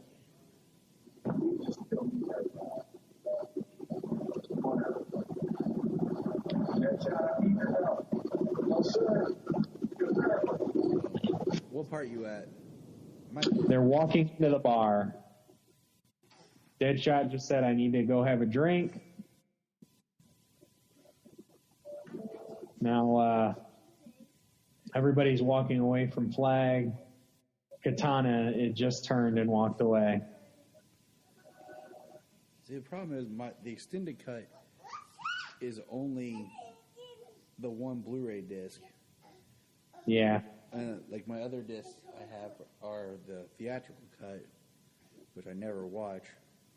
Yeah, the DVD is the theatrical cut. So if I hadn't lost my digital code, because before I had no interest in the digital codes and using them for anything, but now that digital is so easy to use, Yep. I want my physical media, but I want the ability to be able to just say pull up a movie and start watching it on my phone wherever I am, just because. Yep, that's why I still buy my combo packs. Yep, that's why I buy my combo packs. So if I would have had this, I would have had it. I would put it on Amazon Prime Video on my computer. I just logged in and played the extended cut and would have been watching it that way. Yeah, I don't know why my disc is messing up. I'm wondering if it's my player, because there's nothing wrong on my disc. Yeah. Yeah. The cool thing about the digital cut or digital code, when you put it in, it gives you both the both cuts. All right, what part are you at, real quick? They're in the bar, right? Yeah. Which is straight up air. You know, my disc is screwed up, but I love when Deadshot says, I don't kill women and children, and Diablo says, I do. Yeah. You know, he's telling his story. We're the bad guys. That's what I just heard. Sailor, come here, baby. Come here.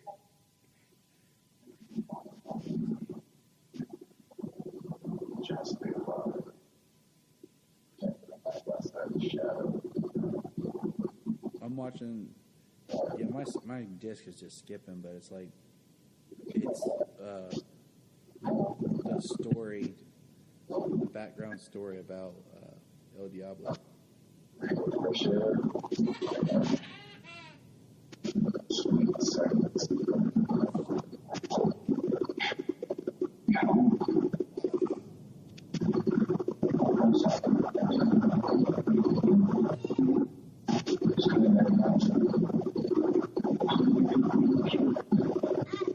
It's the best scene we have with Jai Courtney, where Hernandez gives a great performance right here. Yeah. I don't kill women or children.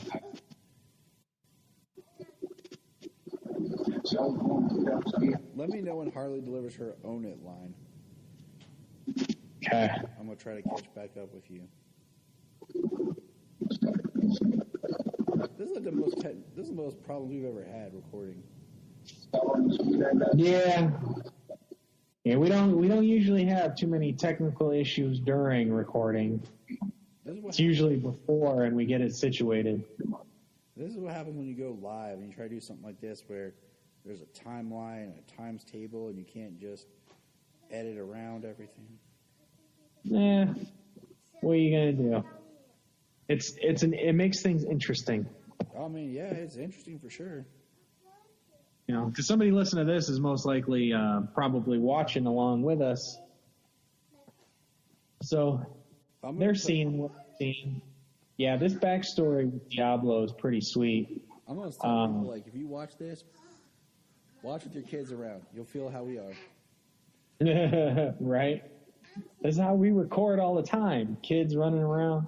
No, my kids are in bed. I put them down. Sayla was They got to asleep get before we to came. school in the morning. And then she woke up crying. And Solomon was a good boy today, so he was hanging out. So I love when he's crying. And Captain Boomerang. Are you at the Harley line yet? She's just about to say it. He killed him.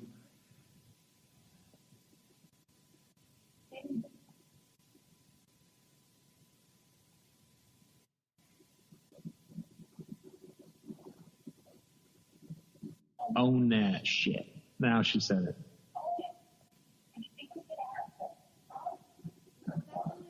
we're back to where we are for like. See, this is a David Ayer scene right here, man. Like For sure.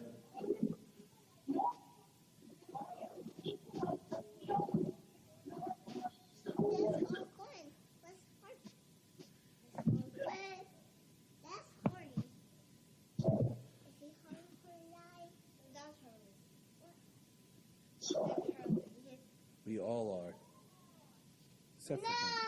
That's not Except for him. He's ugly on the outside, too. I'm beautiful.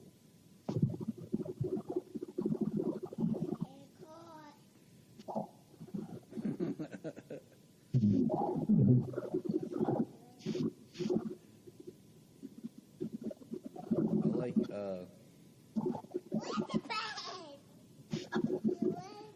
those are some serious tattoos like on his face for El Diablo. Like I like how Krypton is just quiet in the back. I love this line. Yeah. Never been with a witch before. What was that? Right? I just always like there's some just like 6,000-year-old witch. She's done and seen things you never heard of in your wildest dreams or nightmares. Oh, you must be one of them deaf hoes. You're free to go. Boomerang grab I stuff. like how Boomerang left because somebody has to. You know, somebody has like. They are bad guys. Like, you have to let some of them be bad guys. Yeah. The thing is, Harley looked at her neck. Like, her bomb has already been diffused. Yeah. Not saying it probably couldn't be rearmed. Yeah. Now that, you know, somebody's not working on the other end to turn it off. But no, at no point there did they say that anybody had reactivated her bomb. Exactly. I like right here I was talking about like dead shot, like where he's just like in this.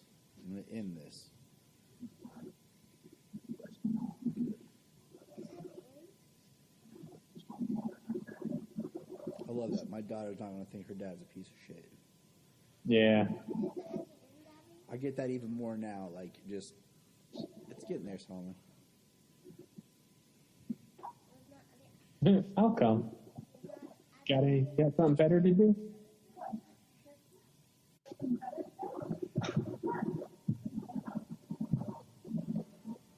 So there's the Suicide Squad theme. So where'd GQ go? Now he's back. And look, Boomerang's back. He shouldn't have come back. Like, they should have just found him and like rearrested him. Yeah. Like, just because, like I said, they need somebody to be bad. Like, they need. Yeah, he shouldn't have come back to be the hero. Like, Boomerang is like one of the smarmiest characters, you know? And where do you get the Samsung? Right. Where do you get the smartphone from?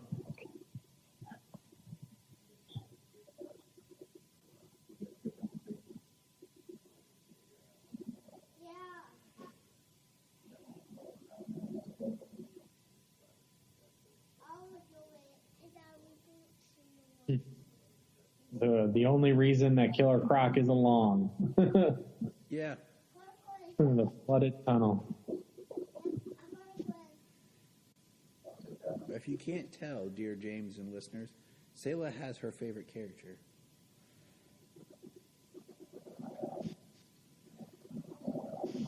I'm going with you. See, this is sweet. Like, when he takes his shirt off, because, I mean, so much of the time, you know, we just see the makeup on the face and head, but to see the full body is impressive.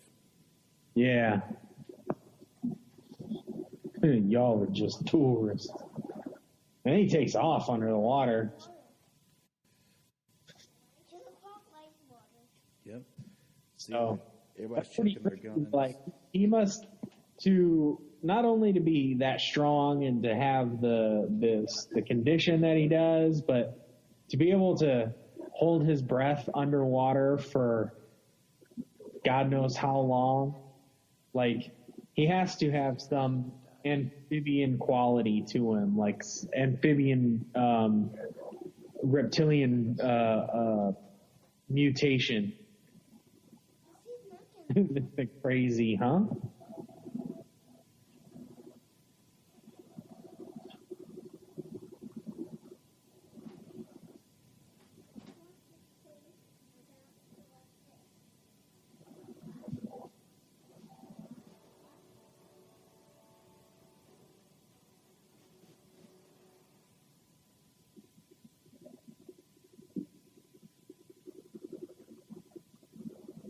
Pretty crazy what his magic did to the surroundings, though. Yes. Like all those jagged pieces, like stuff just sticking out, like people merged with the pillars and all that stuff. Like pretty wild looking. Your distance, Daddy. Bad guys, buddy. Are they unified? You fight no bad guys who made that mess. Yep.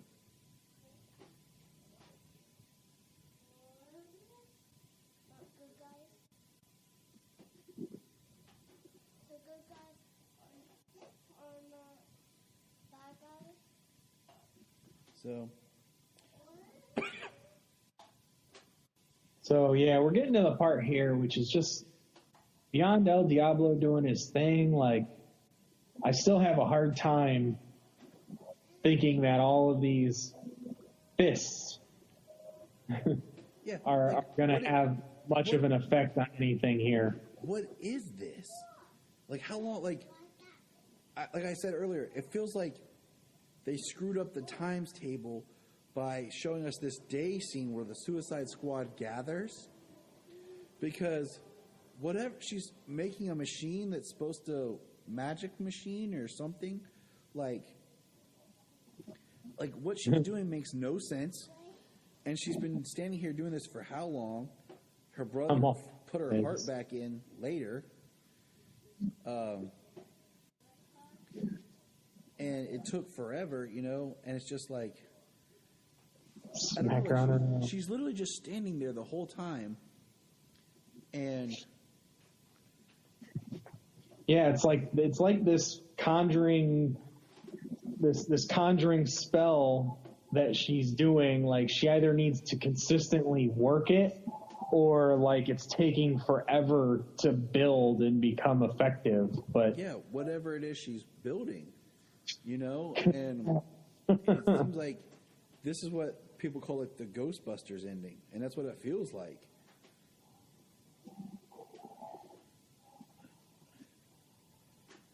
It just feels like Cara Delevingne was just hanging out in front of a green screen.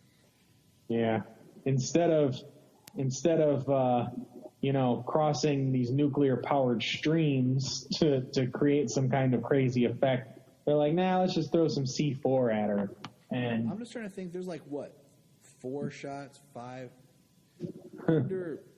under 10, but maybe 5 shots total of Batman in this, where you can tell it's Affleck. The rest is stunt. Yeah. I love this scene right here of like the Joker and normal and Harley, like Yeah. the idea of they both could be normal. yeah, of having a normal life and a loving family. Yeah, that looks really cool. So one last thing on the Joker here before we go far. I mean, we'll still see him one more time, but so you've seen and heard of Jared Leto cutting his hair again, Yes. like he did for the Joker not too long ago here prior to the reshoots Yes. for Birds of Prey. So do you believe that what they showed before was a stand-in for Margot Robbie, and then Leto may bring himself in. You know, they may bring Leto in to fill in that spot. I mean, No, I'm you don't want not that. above it. I want that. Because, you know, like if you watch any of the special features on Shazam, there's a couple scenes they filmed things, and, you know, they presented the film to the studio and were like, hey, you know, we did this, it works, but we really want to do it like this at this location. One being the lightning from my hands, but they filmed it on a street corner. And then they gave them money to go to actually Philly and film it on the steps. Yeah. You know, and with that same mindset, they might have shot a scene with a body double For Margot Robbie. with Margot Robbie, and then put that in the film, presented the film to the studio, presented the film to showed Leto what they wanted and where the film is, and he might have been like, you know what? Yeah, I'll do it. So they went and reshoots and actually shot the scene they wanted to do. There's probably multiple different reasons. Something I was going to tell you earlier is RoboCop went over budget when filming, but one thing that they did that was smart was the last scene they filmed was Alex Murphy's murder. Because at that point, without that scene, you really don't have the movie. So when they were going over budget, you know, they needed more money. They presented the movie without that scene, and it didn't work, so they had to get more money. Ah. So here we go. So this is great, Diablo shooting the fire. Yeah. You know, his line about, I lost one family, I'm not going to lose another. I think it's a little premature, but I like his idea of he's going to try to protect and make amends. You know, like I said, I think he's got a great arc. He's still trying to do something. He's still trying to do something for a meaningful purpose at this point. Yes. Now that See, is and right weird. there, I think it's because he saw the pictures of the kids and everything. Yes. Now this whole thing about him turning into like a giant Aztecian fire skeleton god thingy. Yeah. And I was just like, what? I like that better. You like the fire guy? You think he looks cool? You think? I think Diablo should have. Well, I don't know. I think Diablo should have taken him out. Yes. I think GQ should have lived because, you know, I mean, because we had the, you know, going back to our BVS discussion, we had set photos that supposedly showed Bruce Wayne at a grave that said Dick Grayson, and if they had just played this up where, you know, Grayson faked his death, he was for Spiral, he's working for Bruce doing some underground stuff, and, you know, GQ actually ended up being Grayson, would have been really awesome. I would have rolled with it. Yeah. Yeah, I mean, Scott Eastwood is good. He's a good actor. Good look You to know, him. I'm fine with it. Yeah. You know? yeah. He's physically fit. He's got a good look to him. He's the right age to be a Dick Grayson opposite Ben Affleck's Batman. Like now they go to a 32-year-old Batman, they're going to have a 16 and 18-year-old Dick Grayson. Or like a 22, 23-year-old, you know, like a 10-year younger Grayson or something, and do this, you know, a little bit different to the story. You know, no younger than 16, but... Yeah, that's a 16-year-old gap, and that's usually a little larger than I feel it usually is, because Batman usually gets his start around Bruce 25, 26 years old at max. And he's usually only a year into his career when he brings on Dick Grayson, and Dick Grayson is around 13, give or take a year, when his parents died. You got to factor because in, he was a too, little older. with everything now, like Tim Drake has to be old enough to have witnessed and been at the circus during the Grayson's death to actually recognize it, and it impacts him. So, well, if he's a genius, he would still be a child genius. So, say he's say he's About 3 or 4 years. 7, 8 years old, like he could be like a little Sheldon, not as OCD or as germaphobe and all that other crap as Sheldon, but he could be a little Sheldon, 7, 8 years old, while Dick Grayson is 13, so that's 5, 6 year difference. You bring in a Jason Todd where he has a year or two career with Batman before he's killed. And Damien's whatever, because he's conceived. I was going to think he's conceived in Batman's first or second year and then shows up later. He's also altered grown. I would say that he's probably conceived before the end of Dick Grayson's Robin career. Oh yeah, totally. Then you give a handful of years, after that, and maybe a couple of years before that, and you got Damien at like this spoiled ass punk 10-year-old. So here we have Enchantress fighting them all, and it's a cool looking scene. But I mean, if she's supposed to be this powerful as she is, she should be able to take them all out without actually having to physically fight anything. Yeah. Well, they actually shot her, and it didn't hurt her. Like the bullets bounced off of her. And then Harley Quinn hits her with a bat, and it doesn't even faze her. Now, it would have been great as if Katana's sword actually hurt her, being mystical. Yeah. Then that... trying. Right. See, if they would have added something like that, because, he shoots her, bullets bouncing off of her. Like she's like the frickin' Man of Steel. Yes. Crocs threw her against the wall, which is awesome. Yeah. So, honestly, in this scenario here, besides Katana's sword, they stand no chance. Yes. And it's her own downfall right here where she says, you've earned mercy. And the way they're filming her here, this could be anybody. It doesn't look like the actress. It's so, So, granted, actually coming up as we talk about it, Harley grabs Katana's sword, and it does cut her chest open. Correct. So she can actually rip out the heart. So I guess there is a little bit of forethought as to what's going on here, because they were outmatched here. They lost at this point. Yes. See, I hate that they cut the scene of Joker in the tunnel. We saw in the trailer him with the dirt on his face in the tuxedo. Yeah, it looked like all the soot. It looked like he got soot, ash, fire damage, to the side of his face.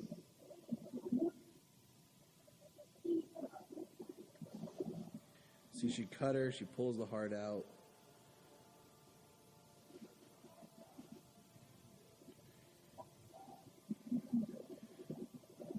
You know what would have been cool? Just character development thing? Is if, Flag would have had the shot and, he went to shoot, but then he tosses the gun to Deadshot, knowing that trusting Deadshot, and knowing he's a better marksman than he is. Because that's kind of been this whole thing about Flag being the soldier and Deadshot being, what do you say, a serial killer who takes credit cards? Yeah. What am I doing? What are they doing? They're throwing a bomb, okay, into the thingy. Deadshot's got to shoot it to make it explode. So apparently C4 can destroy a magic spell.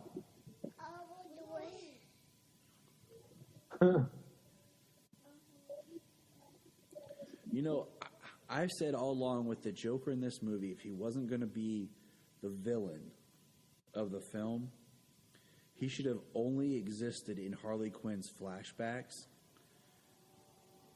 and then appeared at the end and busted her out. That would Yeah. have less of the character, and when he shows up, it's tied to Harley. I could have done without the elongated slow motion of the Deadshot scene. Yeah, well, Even Michael Bay was watching this. Dramatic I don't effect. understand the light in the sky, man. I don't get what's going on here. What's all these explosions and what was that thing? yeah. If Michael Bay doesn't understand an outrageous special effect, the purpose for an outrageous special effect, then nobody would. I'm not a hugger. She's right there. See, he found the heart. I like how just animalistic Enchantress looks. Katana really looks like she's just wearing like a Ace Bandages a shirt. What's her phone, Daddy? She's right there. Everybody's all dressed all nice, and then like they're like, "We're gonna cover you in mud."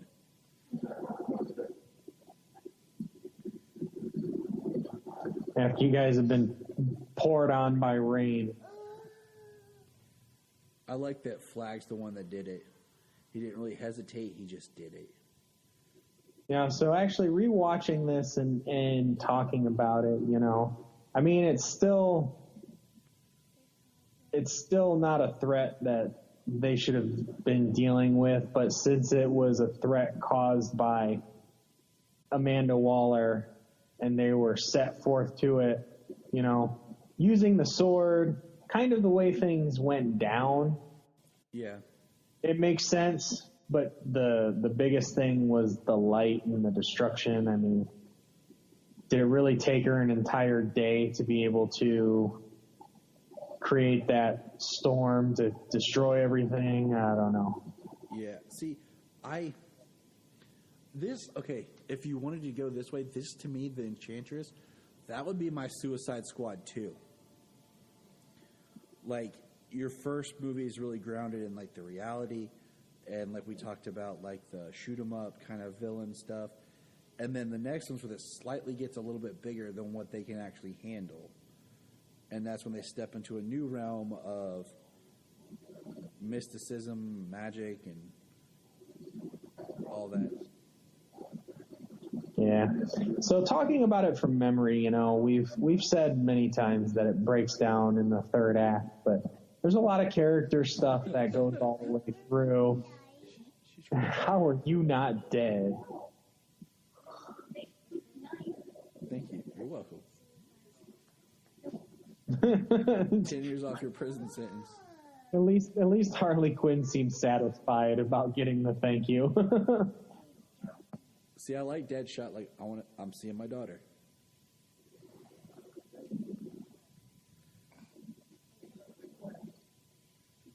An espresso machine. BET.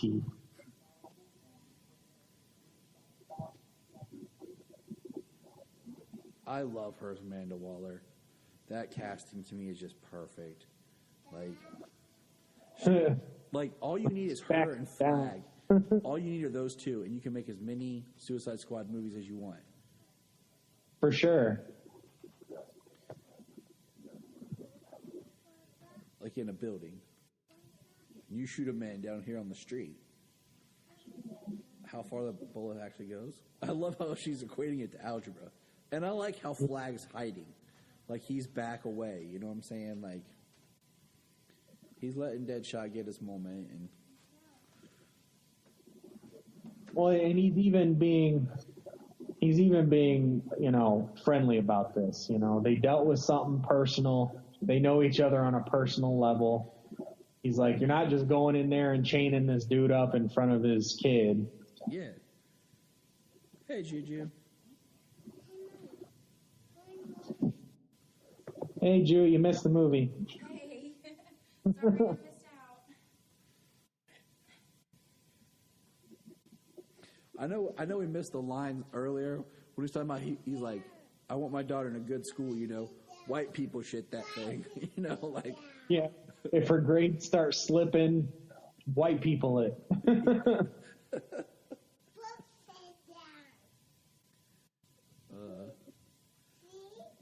see, that's what I always loved about Deadshot was just his desire for his daughter.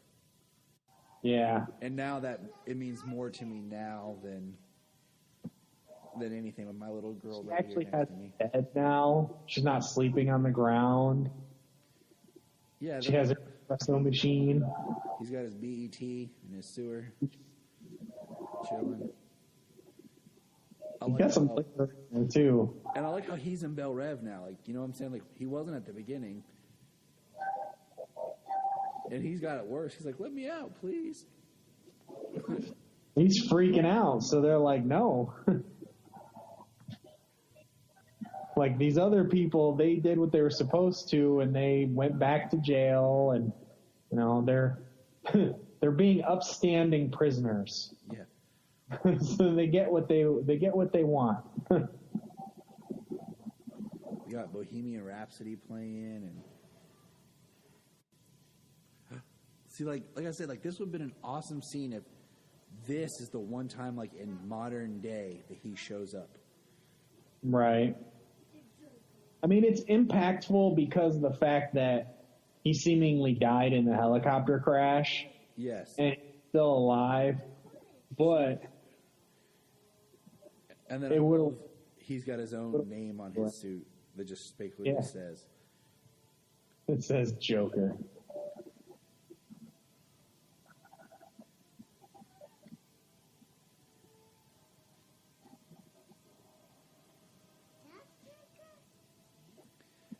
And see, like, and then it cuts right into, like, the music.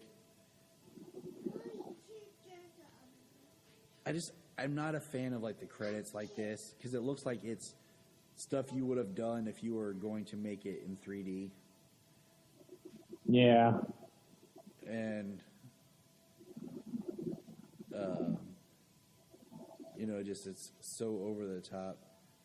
I think the stylization like this was definitely added past, past the movie, past what, I'm sure this was studio stuff, you know? Oh, yeah. It a lot more style, a lot more color, this and that. Like, you know, those few things you did with Harley's memories and stuff like that we cut up and put all over the place where they, you know, didn't belong in the first place. Like, we want that inside of the credits. Yes. You know, it's so much. Like, it's just ridiculous. They're like, imagine it's just like basically exploding like diarrhea, like over the top. I mean, look at these credits, Jania. Like, they're so done. Like, this is like somebody threw up. Like, ah. What's funny is the only one it fit with, like it actually fit with, was Jared Leto's Joker, because it looked like when he was laying on the ground with all that crap around him, actually. I like Katana's because I like her mask and the sword, and it was subtle. Yeah. But I mean, like, why did they give Common a title card? Why did they give one to Ike Barinholtz? Like, but you know, you can definitely feel air in this movie, but you can definitely tell that he's out. See, I like this right here, just the Suicide Squad in black. Like that should have been the title card at the beginning of the movie. Compared to what we got. Yeah. And you get the Joker's laugh, and in the queue, you get like a big old smile. Like they geared a lot of the movie and the marketing and stuff to the Joker, but they changed it. Right. And so let's think about this scene for a second. Why is Bruce Wayne talking to Amanda Waller? Let's think of that for a minute, okay? Because she gives him this dossier, okay? I just like that word. I use it. Okay? there's Barry Allen, there's Arthur Curry, but he already has this information that he got from Lex Luthor in BVS. So what is he really getting from her? What would have been a cooler scene is if it had been Batman just coming to her, telling her, like as she's eating, just showing up and telling her right here to shut it down. Or my friends and I'll do it for you. And like at that point, we don't know if this is post-Justice League or pre-Justice League. You know, but right now we know the scene is pre-Justice League. Yeah. But it would have been a lot cooler is if he had just, you know, showed up in costume, told Amanda Waller, I know what you're doing, you need to stop this, or my friends and I will shut you down. Like, why does he need that information from her when he already has it? So the interesting thing about you putting it, could it be a post-Justice League scene or something like that, is now, or even prior, like even before Justice League, is he getting this information because he's like, he wants information from her? Or is he like getting this information, like pulling it out of the system, making it, you know, like redacting it himself? You know what I mean? Oh, okay, I got you. Like he's taking it out of the government's hands to protect Arthur and Barry. Yeah. I've never thought of it like that. And June, because, I mean, she's no longer Enchantress. Like, they killed Enchantress. So, I mean, and I just thought about it now with the conversation. So, Yeah, me too. Like, this is why it's fun, James, to talk with you. So, Jania, since you're here, we're wrapping up. Yeah. Any quick thoughts or anything you'd like to throw on about Suicide Squad? Oh my goodness. And that's Jania's 2 cents. I will forever and always say the same thing. We did not have enough of the Joker for him to warrant an appearance in the movie. It just wasn't enough. And like I said earlier to James, like my biggest thing is the Joker, if they weren't going to make him the villain of the film, he should have only existed in the flashbacks and then at the end. So it's building to him actually coming into it. Yeah, because, I mean, I feel like it's so hard to judge him based off of this performance because, and we know, I mean, I'm sure you guys talked about it.